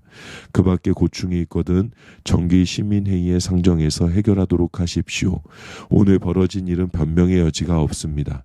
여러분은 지금 우리 도시를 심각한 위험에 빠뜨리고 있습니다. 로마가 폭도를 곱게 보지 않는다는 사실을 잊지 마십시오. 그렇게 말하고는 그는 사람들을 집으로 돌려보냈다. 사도행전 20장. 사태가 진정되자 바울은 제자들을 불러 모아 에베소에서 선한 일을 지속하도록 격려했다. 그러고 나서 작별 인사를 하고 마케도니아로 떠났다. 그는 지역을 여행하며 각 모임을 방문할 때마다 끊임없이 사람들을 격려하여 사기를 높이고 그들에게 새로운 희망을 불어넣었다. 그 후에 바울은 그리스로 가서 석 달을 머물렀다. 그가 배를 타고 시리아로 떠나려는데 유대인들이 그를 해치려는 음모를 꾸몄다. 그래서 그는 다시 마케도니아를 지나는 육로로 길을 바꾸어 그들을 따돌렸다. 그 여정을 함께한 동료들은 베레아 출신 브로의 아들 소바더, 데살로니가 사람 아리스다고와 세군도, 더베 출신 가이오, 디모데, 그리고 서아시아 출신의 두 사람 두기고와 드로비모였다. 그들이 가서 드로아에서 우리를 기다렸다.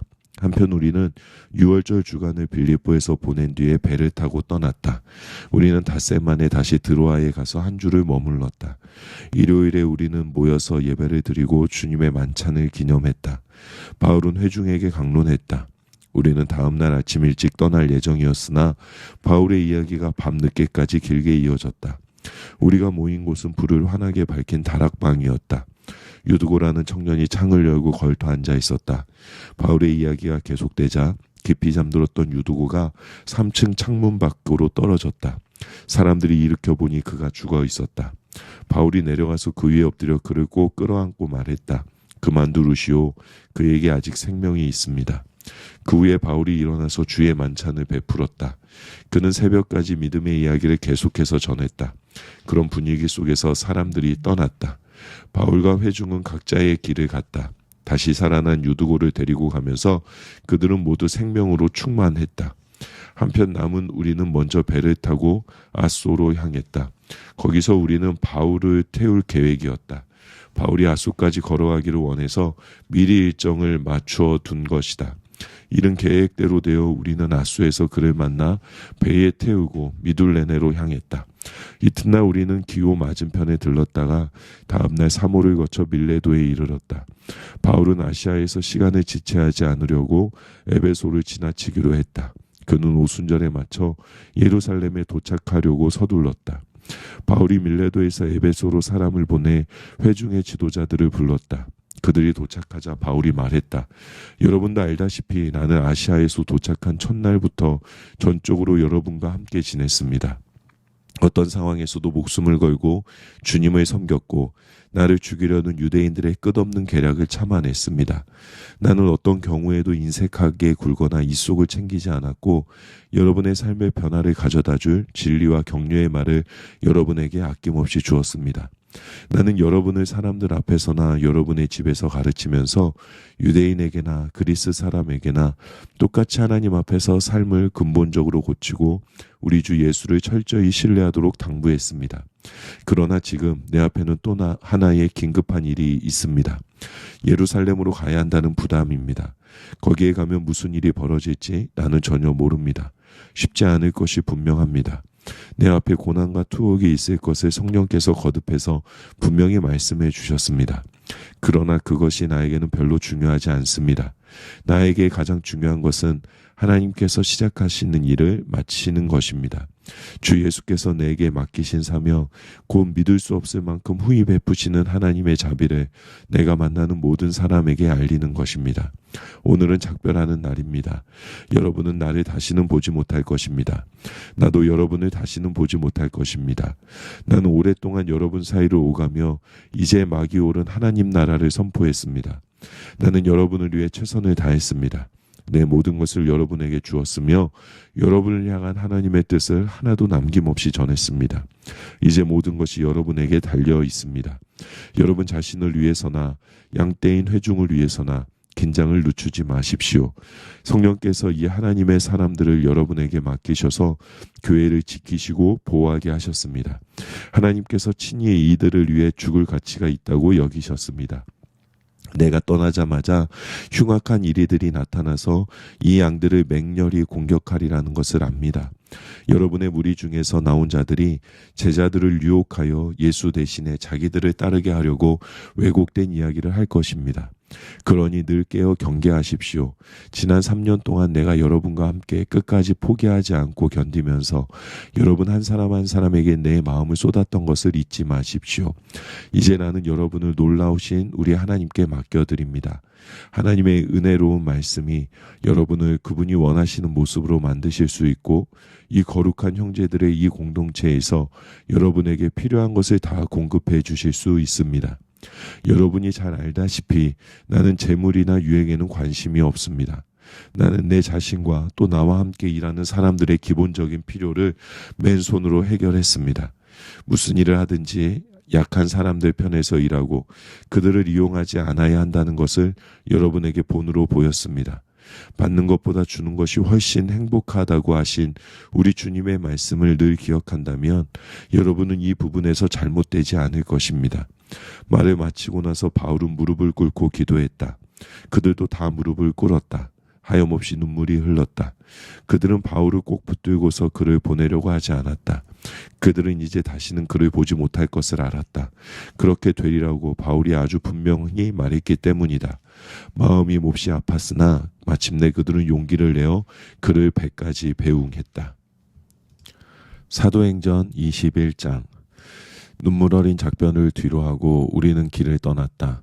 우리는 곧장 고스로 가서 이튿날 로도에 이르렀고 그 다음에 바다라에 도착했다.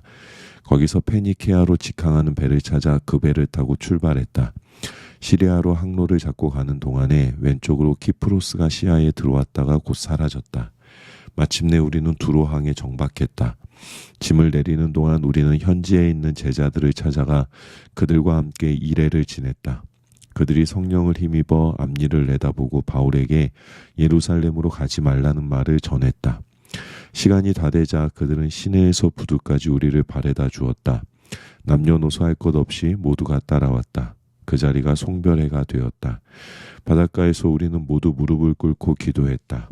또 한 차례 작별 인사를 나눈 뒤에 우리는 배에 오르고 그들은 집으로 돌아갔다. 두로에서 돌레마이까지 짧은 항해를 마쳤다. 우리는 그곳의 그리스도인 동료들을 문안하고 그들과 함께 하루를 지냈다.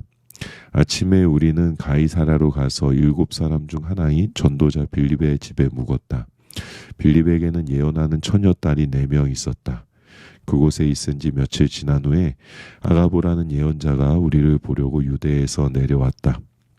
그는 곧장 바울에게 가더니 바울의 허리띠를 가져다가 연극을 하듯 자기 손발을 묶었다.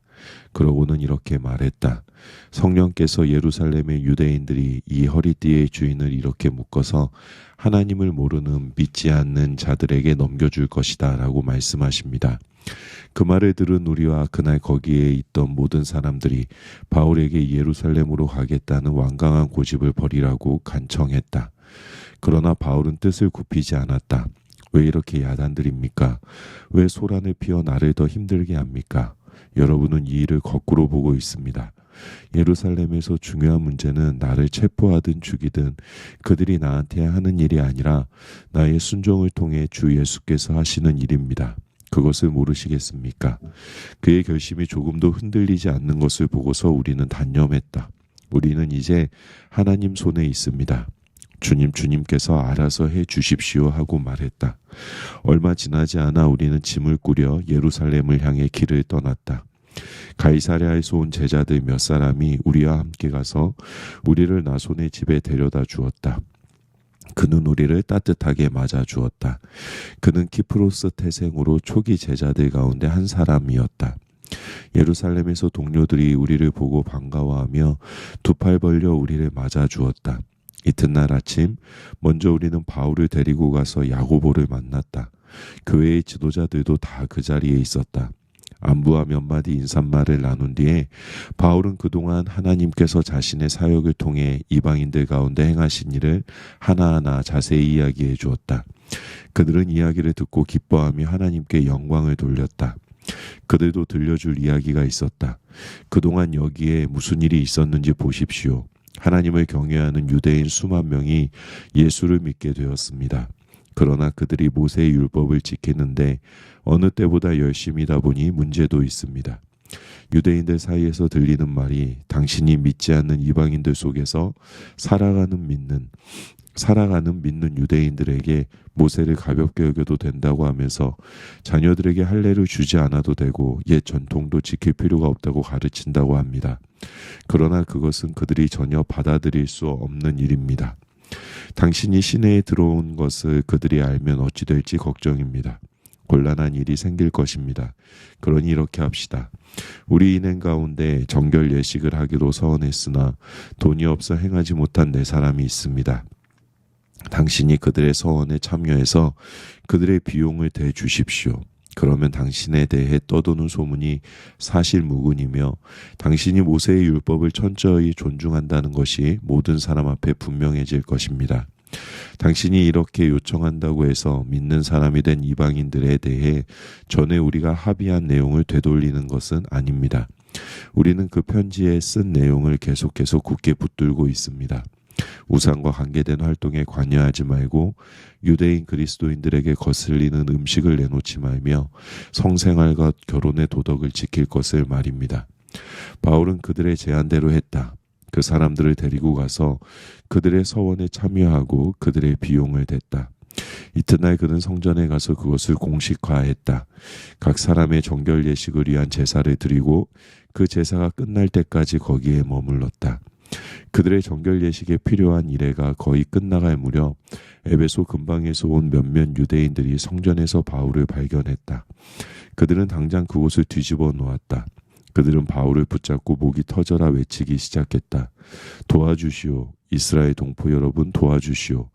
이 자는 온 세상을 다니면서 우리와 우리 종교와 이 성전을 거슬러 거짓말하는 자입니다. 이제는 그리스 사람들을 여기까지 데리고 들어와서 이 거룩한 곳을 더럽혀 놓았습니다. 이내 도시 전체에 소동이 일어났다. 도처에서 사람들이 성전으로 달려와 그들의 행동에 가세했다. 그들은 바울을 붙잡아서 성전 밖으로 끌어낸 다음 그가 다시는 거룩한 곳에 접근하지 못하도록 성전문을 모두 잠갔다. 그들이 바울을 죽이려고 할 때 폭동입니다. 도시 전체가 들끓고 있습니다. 하는 보고가 경비대 지휘관에게 들어왔다. 그 지휘관은 신속히 행동을 취했다. 그의 병사와 백부장들이 즉시 현장으로 달려왔다. 바울을 때리던 무리가 지휘관과 병사들을 보고서야 행동을 멈췄다. 지휘관이 다가가서 바울을 체포했다. 그는 먼저 바울에게 수갑을 채우라고 명령했고 그런 다음 그가 누구이며 무슨 일을 했는지 물었다. 지휘관이 무리에게서 얻은 것은 저마다 어떻게 저렇게 외치는 고함 소리뿐이었다. 광기 어린 무리의 소리를 분간할 수 없었던 지휘관은 바울을 군대 병영으로 데려가라고 명령했다. 그러나 그들이 성전 계단에 이르렀을 때 무리가 난폭해져서 병사들은 바울을 메고 가야만 했다. 그들이 바울을 메고 가자 무리가 따라오며 외쳤다. 죽여라, 저자를 죽여라. 그들이 병영에 도착해 들어가려고 할 때 바울이 지휘관에게 말했다. 한 말씀 드려도 되겠습니까? 지휘관이 대답했다. 오, 나는 당신이 그리스 말을 하는 줄 몰랐소. 나는 당신이 얼마 전 여기서 폭동을 일으켰다가 자신을 따르는 4천여 명과 함께 광야로 잠적한 그 이집트 사람인 줄 알았소. 바울이 말했다. 아닙니다. 나는 다소 태생의 유대인입니다. 지금도 그 유력한 도시의 시민입니다. 간단한 부탁을 하나 드리겠습니다. 내가 저 무리에게 말할 수 있게 해주십시오. 병영 계단에 서 있던 바울이 돌아서서 손을 들어 올렸다. 바울이 말을 시작하자 무리가 조용해졌다. 그는 히브리 말로 이야기했다. 사도행전 22장. 사랑하는 내 형제요 아버지이신 여러분, 나에 대해 미리 결론을 내리기 전에 지금부터 내가 하는 말을 잘 들어주십시오. 그들은 그가 히브리 말로 말하는 것을 듣고는 더 조용해졌다. 모두가 그의 말을 한마디도 놓치지 않으려고 했다. 그가 말을 이었다. 나는 길리기아의 다소에서 태어난 선량한 유대인입니다. 여기 예루살렘에서 교육받았고 랍비 가말리엘의 엄격한 지도 아래 우리 종교의 전통을 철저히 배웠습니다. 그리고 지금 여러분처럼 나도 항상 열정적으로 하나님 편에 있습니다. 나는 이 도와 관련된 사람이면 누구나 추적하고 맹렬히 공격해서 하나님을 위해 죽일 준비가 되어 있었습니다. 나는 남자든 여자든 가리지 않고 가는 곳마다 그들을 잡아들여 감옥에 가두었습니다. 대제사장이나 최고의회의 누구에게나 물어보면 그 사실을 확인할 수 있습니다. 그들 모두가 나를 잘 알고 있었습니다. 그러다가 나는 예수를 따르는 이들을 추적하고 체포하려고 우리 형제들이 있는 다마스쿠스로 떠났습니다. 나는 그들을 예루살렘으로 데려와서 형을 받게 하는 권한이 부여된 공문서를 가지고 있었습니다. 정오쯤 다마스쿠스 외곽에 이르렀을 때 하늘에서 눈부신 빛이 강하게 비쳤습니다. 나는 바닥에 쓰러졌고 시야가 흐려졌습니다.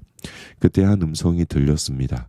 사울아, 사울아, 왜 나를 해치려고 하느냐? 나는 주님 누구십니까? 하고 물었습니다. 나는 내가 핍박하는 나사렛 예수다 하고 그분이 말씀하셨습니다. 동료들은 그 빛은 보았으나 그 대화는 듣지 못했습니다. 그래서 나는 주님 이제 제가 어떻게 해야 합니까? 하고 물었습니다. 그분은 일어나서 다마스쿠스로 들어가거라. 앞으로 내가 해야 할 일을 말해줄 사람이 거기에 있다고 말씀하셨습니다. 그래서 우리는 다마스쿠스로 들어갔습니다. 내가 처음 계획한 것과는 전혀 다른 모습으로 그 성에 들어간 것입니다. 나는 눈이 멀어 볼 수 없었기 때문에 동료들이 내 손을 잡고 데리고 들어가야 했습니다. 바로 그때 아나니아를 만났습니다. 그는 우리의 율법을 잘 지키기로 소문난 사람입니다. 이것은 다마스쿠스 유대인 공동체가 다 동의하는 사실입니다. 그가 와서 내 어깨에 손을 얹고 눈을 들어보시오 하고 말했습니다. 내가 눈을 들었는데 어느새 나는 그의 눈을 똑바로 쳐다볼 수 있었습니다.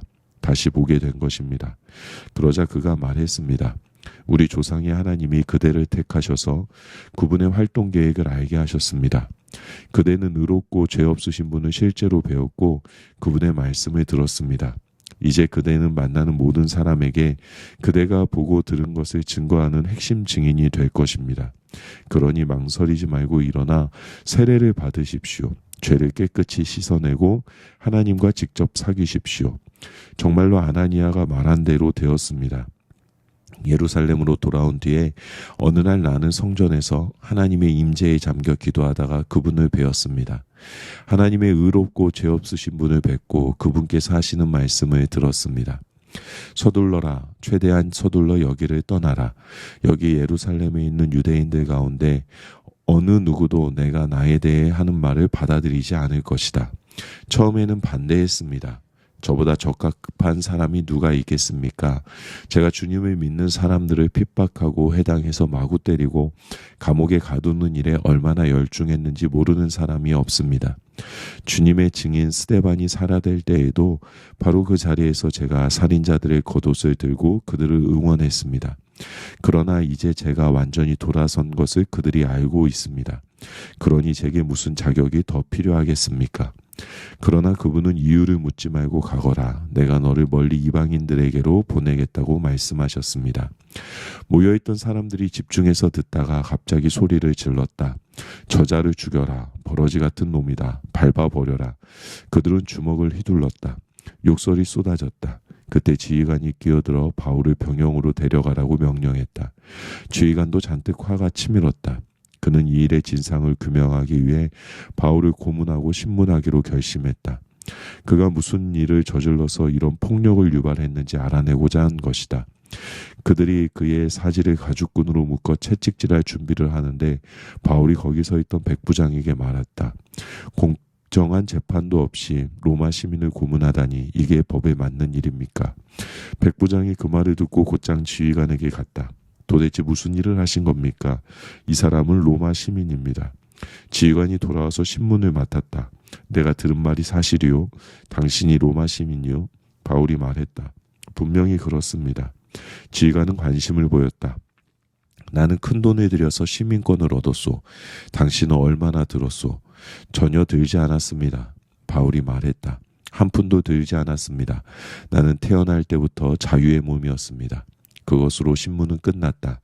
그 일로 지휘관에게 하나님을 두려워하는 마음이 생겼다. 그는 로마 시민을 결박했고 하마터면 고문까지 할 뻔했던 것이다. 이튿날 지휘관은 문제의 원인을 규명하고 유대인들의 고발에 배후가 있는지 확실히 알아보기로 작정했다.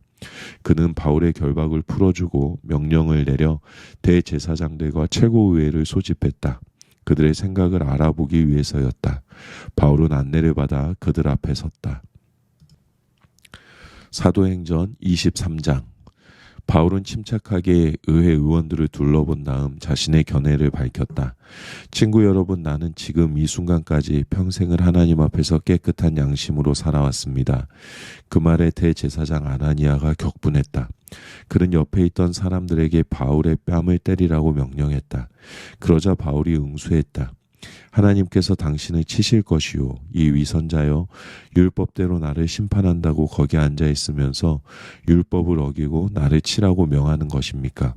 측근들이 회심하게 생각했다. 어떻게 내가 하나님의 대제사장께 함부로 말하느냐? 바울이 놀란 듯이 행동했다. 그가 대제사장인 줄 내가 어찌 알 수 있었겠습니까? 그는 대제사장답게 처신하지 않았습니다. 여러분 말이 맞습니다. 성경에도 백성의 통치자를 욕하지 말라고 했습니다. 미안합니다. 의회의 일부는 사두개인으로, 일부는 바리새인으로 구성되었다. 그들이 서로 얼마나 미워하는지 알고 있던 바울은 그들의 적대감을 이용하기로 했다. 형제 여러분, 나는 대대로 바리새인 집안에서 태어난 충실한 바리새인입니다. 내가 이 법정에 끌려온 것도 바리새인으로서의 내 신념인 죽은 사람들의 소망과 부활을 믿었기 때문입니다. 그가 이렇게 말하자 의회는 바리새인과 사두개인으로 완전히 갈라져서 뜨거운 논쟁을 벌였다. 사두개인들은 부활이나 천사, 심지어 영의 존재도 부인하는 사람들이었다. 그들은 눈에 보이지 않으면 믿지 않았다. 그러나 바리새인들은 그 모두를 믿었다. 그러다 보니 큰 언쟁이 벌어진 것이다. 그때의 바리새인 쪽의 종교의 학자 몇 사람이 언성을 높이면서 반대편 사두개인들의 말문을 막았다. 우리는 이 사람에게서 아무 잘못도 찾지 못하겠소. 만일 어떤 영이나 천사가 이 사람에게 말한 것이라면 어찌하겠소. 행여 우리가 하나님을 대적해 싸우는 것이라면 어찌할 셈이요. 불에 기름을 끼얹은 격이었다. 언쟁이 달아올라 너무 과격해지자 지휘관은 행여 그들이 바울의 사지를 찢어 죽이지나 않을까 두려웠다. 그는 병사들에게 바울을 거기서 빼내어 병영 안으로 다시 호송해 가라고 명령했다.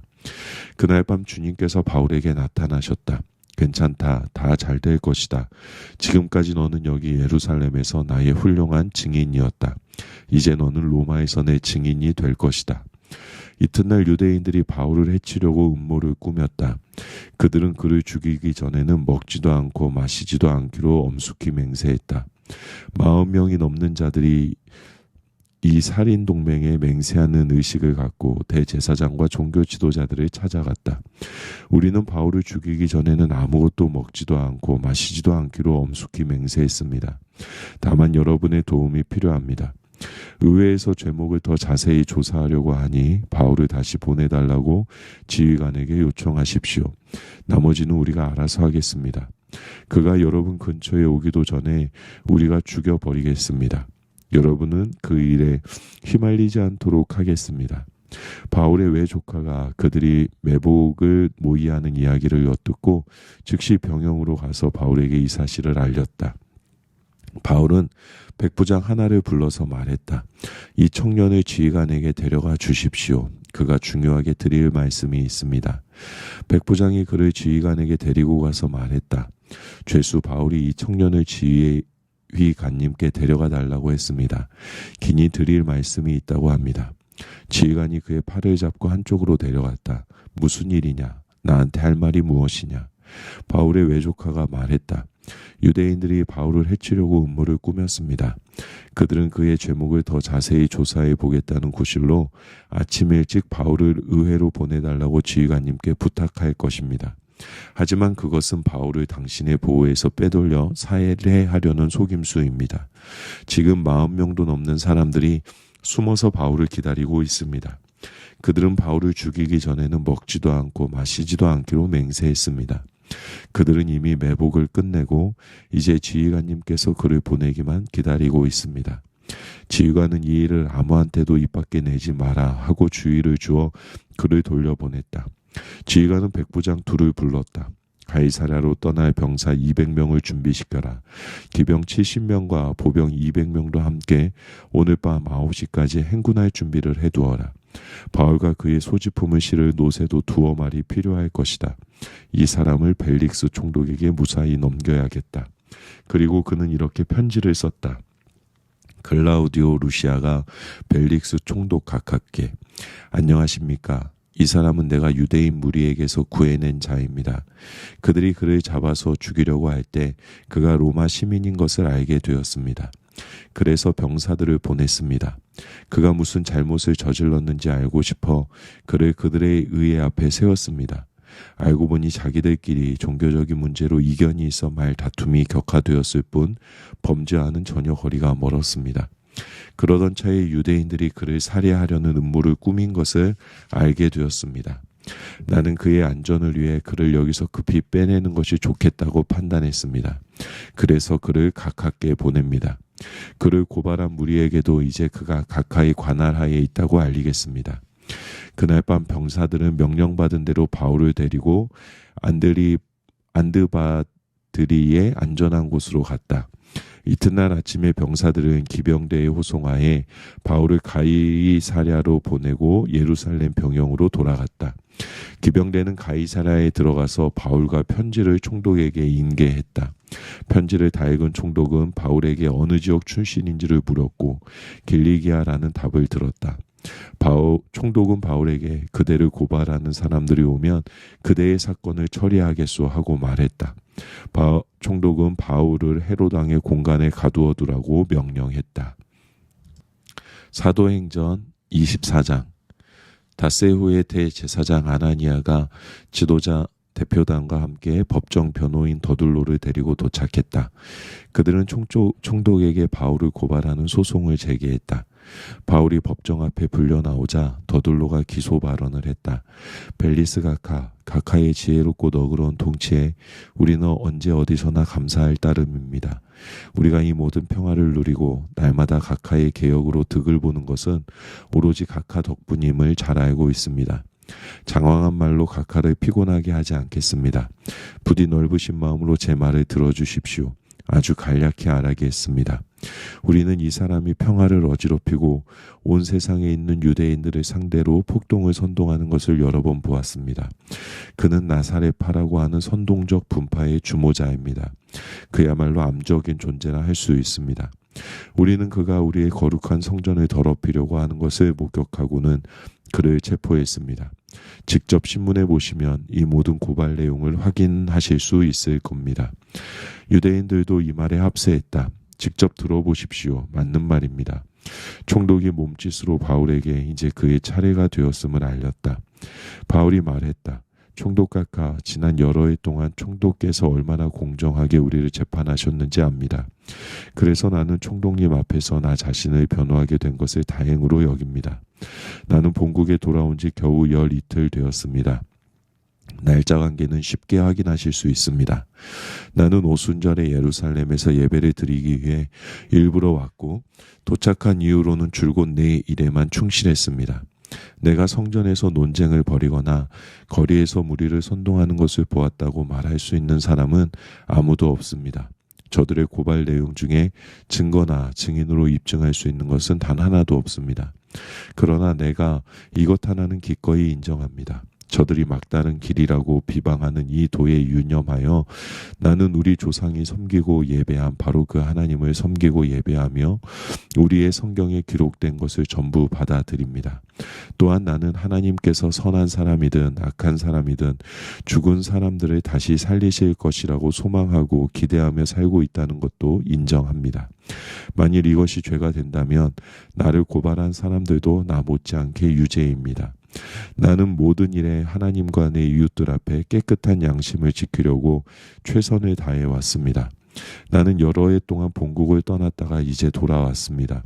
떠나 있는 동안에 나는 가난한 사람들을 위한 헌금을 모아서 성전 예물과 함께 가지고 왔습니다. 바로 그 예물을 드리면서 성전에서 조용히 기도하고 있는 나를 저들이 본 것입니다. 모여든 무리도 없었고 소란도 없었습니다. 에베소 근방에서 온 몇몇 유대인들이 이 모든 소동을 일으켰습니다. 그런데 보시다시피 그들은 오늘 이 자리에 없습니다. 그들은 겁쟁이입니다. 너무 겁이 나서 총독님 앞에서 나를 고발하지 못하는 것입니다. 그러니 내가 무슨 죄를 짓다가 잡혔는지 여기 이 사람들에게 물어보십시오. 말재주가 뛰어난 더들로 뒤에 숨지 말라고 하십시오. 저들이 나에 대해 내세울 수 있는 것은 내가 의회에서 외친 내가 이 법정에 끌려온 것은 내가 부활을 믿기 때문입니다. 라는 이 한 문장뿐입니다. 총독께서는 이 말이 형사사건의 근거가 된다고 보십니까? 벨릭스는 주저했다. 그는 보기보다 이 도에 대해 훨씬 많이 알고 있어서 바로 그 자리에서 사건을 종결 지을 수도 있었다. 그러나 정치적으로 가장 좋은 수가 무엇인지 확신하지 못해 시간을 끌었다.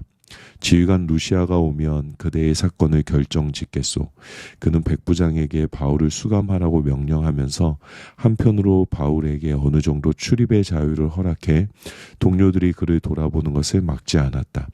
며칠 후에 벨릭스와 그의 유대인 아내 드루실라가 바울을 불러다가 예수 그리스도를 믿는 삶에 대해 이야기를 들었다. 바울이 하나님과 그분의 사람들과의 바른 관계, 도덕적으로 훈련된 삶, 다가올 심판을 계속 강조하자 벨릭스는 마음이 너무 조여오는 것 같아 불편해서 그를 내보냈다. 오늘은 됐소. 시간이 있을 때 다시 부르겠소. 그는 바울이 자기에게 거액의 뇌물을 바치기를 은근히 바라고 있었다. 그 후에도 이런 대화가 자주 되풀이 되었다. 그렇게 2년이 지난 후에 벨릭스 후임으로 보르기오 베스도가 그 자리에 부임했다. 벨릭스는 유대인들의 환심을 사려고 정의를 무시한 채 바울을 감옥에 내버려 두었다. 사도행전 25장. 베스도가 총독의 임무를 수행하기에 앞서 가이사랴에 도착하고 나서 사흘 후에 예루살렘으로 올라갔다. 대제사장과 고위 지도자들이 바울에 대한 복수심을 다시 새롭게 다졌다. 그들은 호의를 베풀어 달라고 베스도에게 요청했다. 그들의 고발에 응해 바울을 예루살렘으로 보내달라고 한 것이다. 물론 거짓말이었다. 그들은 예전의 음모를 제기하여 길에 매복해 있다가 그를 죽일 참이었다. 베스도는 바울의 관할 구역은 가이사랴이며 자기도 며칠 후에 그리로 돌아갈 것이라고 대답했다. 그는 그때 나와 함께 가서 그의 잘못을 마음껏 고발하시오 하고 말했다. 베스도는 여드레 또는 열흘 후에 가이사랴로 돌아갔다. 이튿날 아침에 그는 법정에 앉아 바울을 불러들였다. 바울이 들어서는 순간 예루살렘에서 내려온 유대인들이 그에게 달려들어 온갖 과격한 고발을 퍼부었다. 그러나 그 중에 그들이 입증할 수 있는 것은 하나도 없었다. 이어서 바울이 증언대에 서서 간단히 말했다. 나는 유대인의 종교나 성전이나 황제에게 아무것도 잘못한 것이 없습니다. 그뿐입니다. 그러나 베스도는 유대인들의 환심을 사고 싶어 이렇게 말했다. 그대가 예루살렘으로 올라가 거기서 재판을 받으면 어떻겠소? 바울이 대답했다. 이 순간 나는 황제의 법정에 서 있습니다. 나는 얼마든지 이 자리에 설 권리가 있으며 앞으로도 계속해서 여기에 서 있을 것입니다. 나는 유대인들에게 아무것도 잘못한 것이 없으며 총독께서도 나만큼 그 사실을 잘 아십니다. 만일 내가 범죄를 저질러 사형을 받아 마땅하다면 기한을 정하십시오. 달게 받겠습니다. 그러나 저들의 고발이 사실 무근이라면 그렇다는 것을 총독께서도 아십니다. 아무도 저들의 터무니없는 수작을 따르라고 내게 강요할 수 없습니다. 여기서 이만큼 시간을 허비한 것으로 난 충분합니다. 나는 황제에게 상소합니다. 베스도가 참모들과 잠시 이야기를 나눈 뒤에 평결을 내렸다. 그대가 황제에게 상소했으니 그대는 황제에게 갈 것이요. 며칠 후 아그리빠 왕과 그의 아내 버니게가 새로 부임한 베스도를 환영하려고 가이사랴를 방문했다. 수일 후에 베스도가 아그리빠 왕에게 바울 사건을 거론했다. 벨릭스가 두고 간 죄수 하나가 여기 내 관할하에 있습니다. 내가 예루살렘에 갔을 때 대제사장과 유대인 지도자들이 그를 고발하는 죄목을 잔뜩 대면서 내게 사형 선고를 내려주기를 바랬습니다. 나는 그들에게 우리 로마 사람들은 그런 식으로 하지 않는다고 말했습니다. 고발당했다는 이유만으로 사람을 판결하지 않으며 반드시 피고에게 원고와 대면에 자신을 변호할 기회를 준다고 말했습니다. 그래서 그들이 여기로 내려왔을 때 나는 곧바로 그 사건을 조사했습니다. 법정에 앉아 그 사람을 증언대에 세웠습니다. 원고들이 사정없이 그를 공격했으나 그들의 고발은 고작 자기네 종교와 피고가 살아있다고 주장하는 예수라 하는 죽은 사람에 대한 논쟁이었습니다. 나는 여기 새로 부임한 데다 이런 사건에 관련된 사항도 모르는 터라 그에게 예루살렘에 가서 재판을 받겠느냐고 물었습니다. 그는 거절하면서 최고법정의 황제 앞에서 재판받기를 요청했습니다. 그래서 나는 로마에 있는 황제에게 그를 보낼 때까지 다시 수감해 두도록 명령했습니다. 아그리빠가 말했다. 내가 그 사람을 보고 그의 이야기를 들어보고 싶습니다. 좋습니다. 베스도가 말했다. 아침에 가장 먼저 불러드릴 테니 직접 들어보십시오. 이튿날 가이사랴의 주요 인사들이 모두 대연회장에 모였고 군 고위 장교들도 함께 왔다. 아그리빠와 버니게가 성대하고 위엄있게 입장해 자리를 잡았다. 베스도가 바울을 데려오라고 명령했다. 베스도가 말했다. 아그리빠 왕과 귀빈 여러분, 이 사람을 잘 보십시오. 많은 유대인들이 예루살렘에서 시작해 이제는 여기서도 그를 없애달라고 나한테 청원했습니다. 그들은 더없이 맹렬하게 그의 처형을 요구했습니다. 내가 조사해보니 그는 아무 죄도 짓지 않았다는 판단이 섰습니다. 그는 황제 앞에서 재판받게 해달라고 요청했고 나는 그를 로마로 보내기로 승낙했습니다. 하지만 내 주이신 황제께 뭐라고 써야 하겠습니까? 유대인들이 내놓은 고발은 다 허위로 꾸민 것이고 그 밖에 내가 더 밝혀낸 것은 하나도 없습니다. 그래서 이렇게 여러분 앞에, 특별히 아그리빠 왕 앞에 그를 데려다 세운 것입니다. 제대로 된 소송에 어울리는 무언가를 건질 수 있을까 해서 말입니다. 죄수로 하여금 재판을 받게 그 먼 길을 보내면서 문서에 죄목 하나 적을 수 없다면 우스운 꼴이 될 것입니다. 사도행전 26장. 아그리빠 왕이 바울에게 직접 말했다. 어서 그대 자신에 대해 말해보시오. 바울이 증언대에 서서 자신의 이야기를 했다. 아그리빠 왕이여, 왕께서 유대인의 풍습과 우리의 모든 집안 싸움에 대해 잘 알고 계시니 다른 누구보다 왕 앞에서 유대인들의 이 모든 고발에 대해 답변하게 되어 다행입니다. 젊어서부터 나는 예루살렘의 내 민족들 속에서 살았습니다. 그 도성에서 내가 잘하는 것을 지켜본 유대인들, 만일 그들이 위험을 감수할 마음이 있다면 왕께 직접 증언할 수도 있을 것입니다. 내가 우리 종교의 가장 엄격한 분파인 바리새인으로 살았다는 것을 알고 있습니다. 내가 이렇게 유대인들에게 고발당하는 것은 내가 하나님께서 우리 조상에게 주신 약속 12지파가 오랜 세월 동안 밤낮으로 바라보며 살았던 그 소망을 믿고 진지하게 여기며 그 약속에 마음과 생명을 바쳤기 때문입니다. 시험을 거쳐 검증된 소망을 내가 굳게 붙잡았기 때문입니다. 이 자리에 서서 재판을 받아야 할 사람은 내가 아니라 저들입니다. 하나님께서 죽은 사람들을 살리신다고 믿는 것이 어떻게 형사범죄가 성립되는지 나는 도무지 이해가 되지 않습니다. 솔직히 내가 늘 이런 입장에 서 있었던 것은 아닙니다. 한동안 나는 있는 힘껏 나사렛 예수를 대적하는 것이 내 본분인 줄 알았습니다. 나는 대제사장들의 정권을 등에 업고 도처에서 믿는 이들을 예루살렘 감옥에 쳐넣었습니다. 나는 그들이 하나님의 백성인 줄 전혀 몰랐습니다. 기회가 올 때마다 그들을 처형하는 데 찬성표를 던졌습니다. 나는 그들의 회당을 짓밟고 들어가서 그들을 협박하고 예수를 저주하게 했습니다. 나는 그 사람들을 소탕하는 일에 사로잡힌 폭군이었습니다. 그러다가 나는 예루살렘 바깥에 있는 여러 도시에서도 그 일을 시작했습니다. 그날도 여느 때처럼 내 활동을 공인해주는 대제사장들의 문서를 가지고 다마스쿠스로 가고 있는데 한낮에 하늘에서 햇빛보다 더 밝은 눈부신 빛이 나와 내 동료들에게 쏟아져 내렸습니다. 오 왕이여, 어떻게 그렇게 화날 수가 없었습니다. 우리는 앞으로 고꾸라졌습니다. 그때 히브리 말로 한 음성이 들렸습니다. 사울아 사울아, 왜 나를 해치려고 하느냐? 무슨 고집으로 순리를 거스르는 것이냐? 나는 주님 누구십니까? 하고 말했습니다. 그 음성이 대답했습니다. 나는 내가 짐승을 추적하듯이 핍박하는 예수다. 그러나 이제 일어나거라. 내가 네게 맡길 일이 있다. 너는 오늘 일어난 일과 내가 앞으로 너에게 보여줄 일에 종과 증인이 될 것이다. 그 일을 위해 내가 너를 선택했다. 내가 너를 보내는 것은 이방인들의 눈을 열어주어 그들로 하여금 어둠과 빛의 차이를 보고 빛을 선택하게 하며 사탄과 하나님의 차이를 보고 하나님을 선택하게 하려는 것이다. 내가 너를 보내는 것은 내가 그들의 죄를 용서하고 그들에게 내 가족의 신분을 주려는 것이다. 나를 믿어 참된 삶을 시작하는 사람들 속으로 그들을 초청하려는 것이다. 아그리빠 왕이여, 그러니 내가 어찌하겠습니까? 그런 비전을 두고 그냥 물러설 수는 없었습니다. 그 자리에서 나는 순종하며 믿는 자가 되었습니다.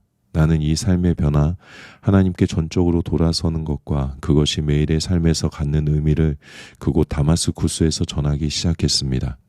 예루살렘과 인근 지역으로, 거기서 다시 온 세상으로 나아갔습니다. 그날 유대인들이 성전에서 나를 붙잡아 죽이려고 한 것도 바로 온 세상으로 나아간 것 때문입니다. 저들은 하나님을 자기들한테만 묶어두려고 합니다. 그러나 하나님께서는 약속하신 대로 내 편에 서 주셨습니다. 내가 지금 이 자리에 서서 하는 말은 왕이나 어린아이나 할 것 없이 누구든지 들으려고 하는 사람에게 내가 들려준 이야기입니다. 그리고 이 모든 말은 예언자들과 모세가 그렇게 되리라고 한 것과 정확하게 일치합니다. 그것은 첫째로 메시아가 반드시 죽어야 하며, 둘째로 그분이 죽은 자들 가운데서 살아나셔서 하나님을 모르는 사람들과 하나님을 경외하는 사람들 모두에게 하나님의 빛을 비추는 첫 번째 빛이 되리라는 것입니다.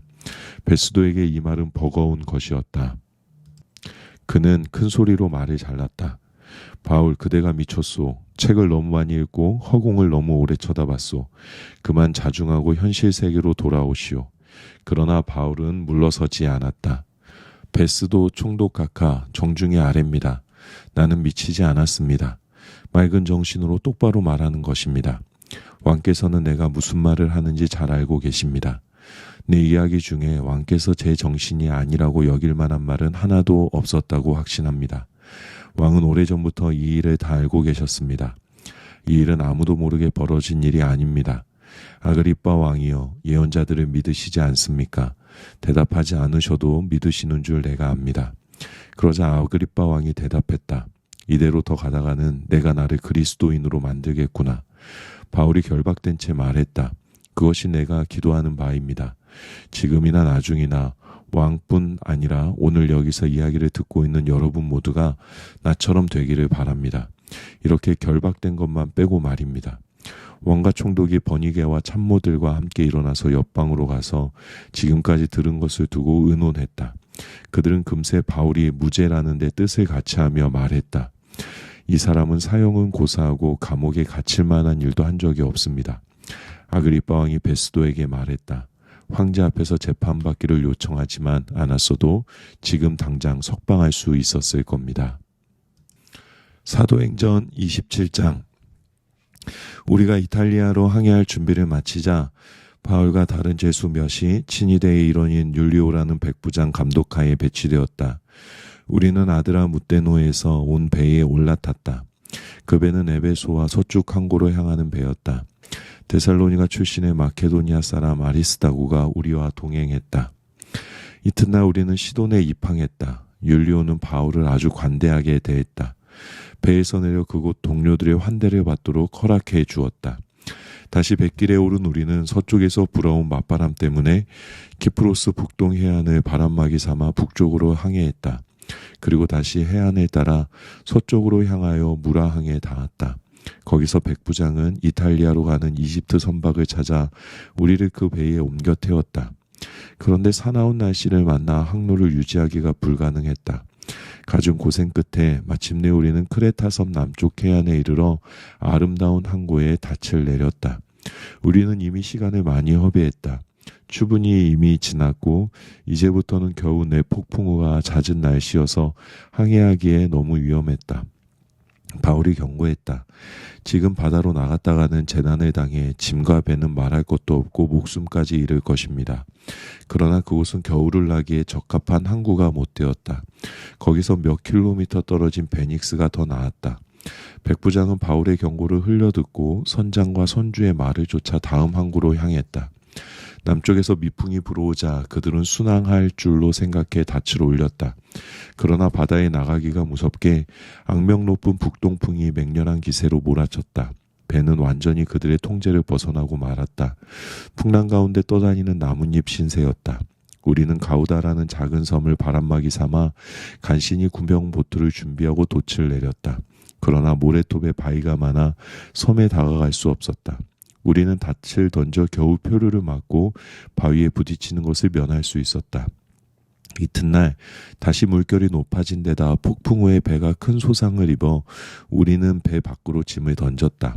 사흘째 되는 날에는 선원들이 장비와 식료품까지 내던져 배를 좀 더 가볍게 했다.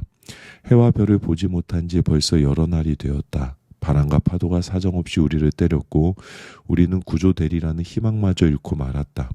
식욕도 삶의 의욕도 잃어버린 지 오래될 즈음에 바울이 우리 가운데 서서 말했다. 여러분이 크레타에서 내 말을 들었더라면 이 모든 고생과 시련을 피할 수 있었을 것입니다. 그러나 지금부터 상황이 호전될 테니 지난 일에 연연할 것 없습니다. 우리 가운데 단 한 사람도 물에 빠져 죽는 일은 없을 것입니다. 하지만 배도 무사할 것이라고는 말 못하겠습니다. 배는 파손할 것입니다. 지난밤에 내가 섬기는 하나님의 천사가 내 곁에 서서 말했습니다. 바울아, 포기하지 마라. 너는 장차 황제 앞에 설 것이다. 너와 함께 항해하는 사람들도 모두 무사할 것이다. 그러니 사랑하는 친구 여러분, 용기를 내십시오. 나는 하나님께서 내게 말씀하신 그대로 행하실 것을 믿습니다. 그러나 우리는 한 섬에 난파될 것입니다. 열 나흘째 되는 날 밤에 우리는 아드리아해 어디쯤에서 표류하고 있었다. 자정 무렵에 선원들은 배가 육지 가까이로 다가가고 있음을 직감했다. 수심을 재어보니 약 40m였고 잠시 후에는 약 30m였다. 그들은 배가 자초될까 두려워 닻을 4개 내리고 어서 햇빛이 나기를 빌었다. 선원들 가운데 몇 사람이 배에서 탈출하려고 했다. 그들은 뱃머리에서 닻을 더 내리는 척하면서 구명보트를 내렸다. 바울이 그들의 속셈을 꿰뚫어 보고는 백부장과 병사들에게 말했다. 이 선원들이 배에 남아있지 않으면 우리는 다 빠져 죽을 것입니다. 그러자 병사들이 구명보트의 줄을 끊어 그냥 떠내려가게 했다. 동틀 무렵 바울이 사람들을 모두 불러 모아 아침 식사를 권했다. 우리가 음식 없이 지낸 지 벌써 열 나흘이 되었습니다. 아무도 음식 생각이 없었습니다. 하지만 이제 뭘 좀 먹어야 합니다. 기력이 있어야 구조도 되지 않겠습니까? 여러분은 상처 하나 입지 않고 여기서 벗어날 것입니다. 그는 빵을 떼어 하나님께 감사하고 모두에게 돌렸다. 다들 실컷 먹었다. 모두 276명이었다. 사람들이 다 배부르게 먹고 남은 곡식은 바다에 버려 배를 가볍게 했다. 날이 밝았으나 아무도 그 땅이 어디인지 알아보지 못했다. 그때 근사한 해안이 펼쳐진 만이 눈에 들어왔다. 그들은 해안가에 배를 대기로 하고 닷줄을 자르고 키를 풀고 돛을 올리고 순풍을 받아 해안으로 향했다. 그러나 뜻대로 되지 않았다. 아직도 해안가로부터 꽤 먼데 배가 암초와 충돌해 부서지기 시작했다. 병사들은 죄수들이 헤엄쳐 탈출하지 못하도록 그들을 죽일 작정이었다. 그러나 백부장이 바울을 구하기 위해 병사들을 막았다. 그는 누구든지 헤엄칠 줄 아는 사람은 물속으로 뛰어들어 헤엄쳐가고 나머지 사람들은 나무 조각을 붙잡으라고 명령했다. 다들 무사히 해안에 닿았다. 사도행전 28장. 인원을 점검해보니 모두가 무사했다. 우리가 있는 곳이 몰타 섬이라는 것을 알았다. 그곳 원주민들이 우리에게 특별히 친절을 베풀어 주었다. 비가 오고 날이 추워서 우리가 흠뻑 젖자 그들은 큰 불을 피우고 그 주위에 우리를 모이게 했다. 바울도 힘껏 거들기 시작했다. 그가 나뭇가지 한 다발을 모아다가 불에 넣자 불 때문에 깨어난 독사가 그의 손을 물고 놓지 않았다. 원주민들은 바울의 손에 매달린 뱀을 보고 그가 살인자여서 응분의 벌을 받는 것이라고 단정했다. 바울은 손을 털어 뱀을 불 속에 떨어버렸다. 그는 물리기 전과 다름없이 멀쩡했다. 그들은 그가 급사할 것으로 예상했다가 그런 일이 일어나지 않자 이번에는 그가 신이라고 단정했다. 그 섬의 지역 주장은 보블리오였다.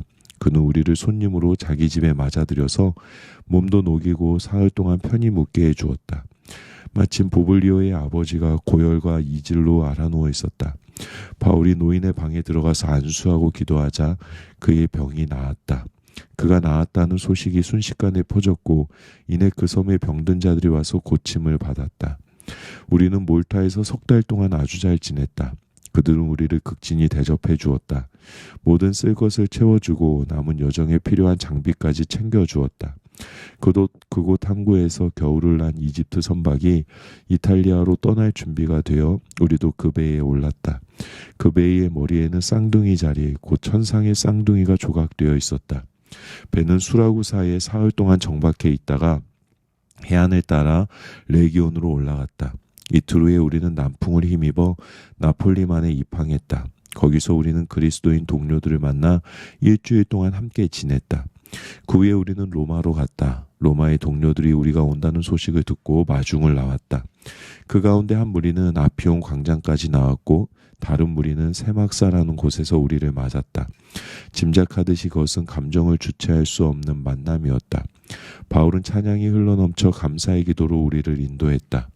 우리가 로마에 들어가자 그들은 바울이 그를 지키는 병사와 함께 개인 숙소에서 생활하게 해주었다.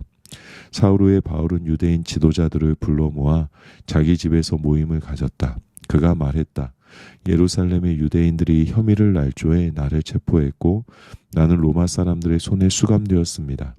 분명히 말하지만 나는 유대인의 율법이나 관습에 어긋나게 행동한 것이 전혀 없습니다.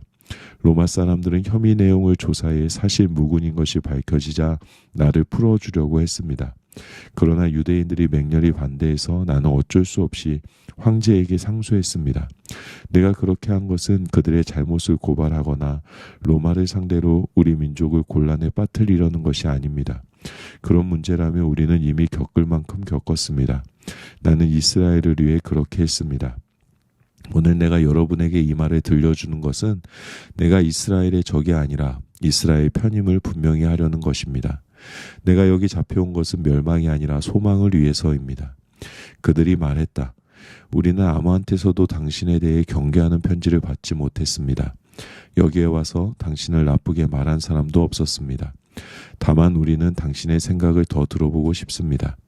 그리스도인이라는 이 분파에 대해 우리가 아는 것이라고는 이 분파를 좋게 말하는 사람이 아무도 없다는 것뿐입니다. 그들은 시간을 정했다. 그날이 되자 그들이 많은 친구들과 함께 바울의 집에 다시 모였다. 바울은 아침부터 저녁까지 온종일 그들에게 하나님 나라에 관한 모든 것을 설명했다. 그리고 모세와 예언자들이 예수에 대해 기록한 것을 짚어가며 그들 모두를 힘써 설득했다. 그들 가운데 어떤 이들은 그의 말에 설득되었으나 다른 이들은 한마디도 믿으려 하지 않았다. 믿지 않는 이들이 서로 시비를 걸며 말다툼을 시작하자 바울이 끼어들었다. 여러분에게 한 말씀만 더 드리겠습니다. 성령께서 예언자 이사야를 통해 우리 조상에게 말씀하실 때 그분은 이것을 분명히 알고 계셨습니다. 이 백성에게 가서 이렇게 말하여라. 너희가 귀로 듣겠으나 한마디도 듣지 못할 것이요 눈으로 보겠으나 하나도 보지 못할 것이다. 이 사람들은 머리가 꽉 막혔다. 그들은 듣지 않으려고 손가락으로 귀를 틀어 막는다. 보지 않으려고 나와 얼굴을 맞대어 내 치료를 받지 않으려고 두 눈을 질끈 감는다. 여러분에게는 이미 기회가 있었습니다. 다음은 이방인들 차례입니다. 내가 장담합니다. 그들은 두 팔 벌려 받아들일 것입니다. 2년 동안 바울은 셋집에서 살았다. 그는 찾아오는 사람 누구나 맞아들였다. 바울의 긴박한 마음으로 하나님 나라의 일을 모두 전하고 예수 그리스도에 관한 모든 것을 설명했다. 그의 집문은 항상 열려 있었다.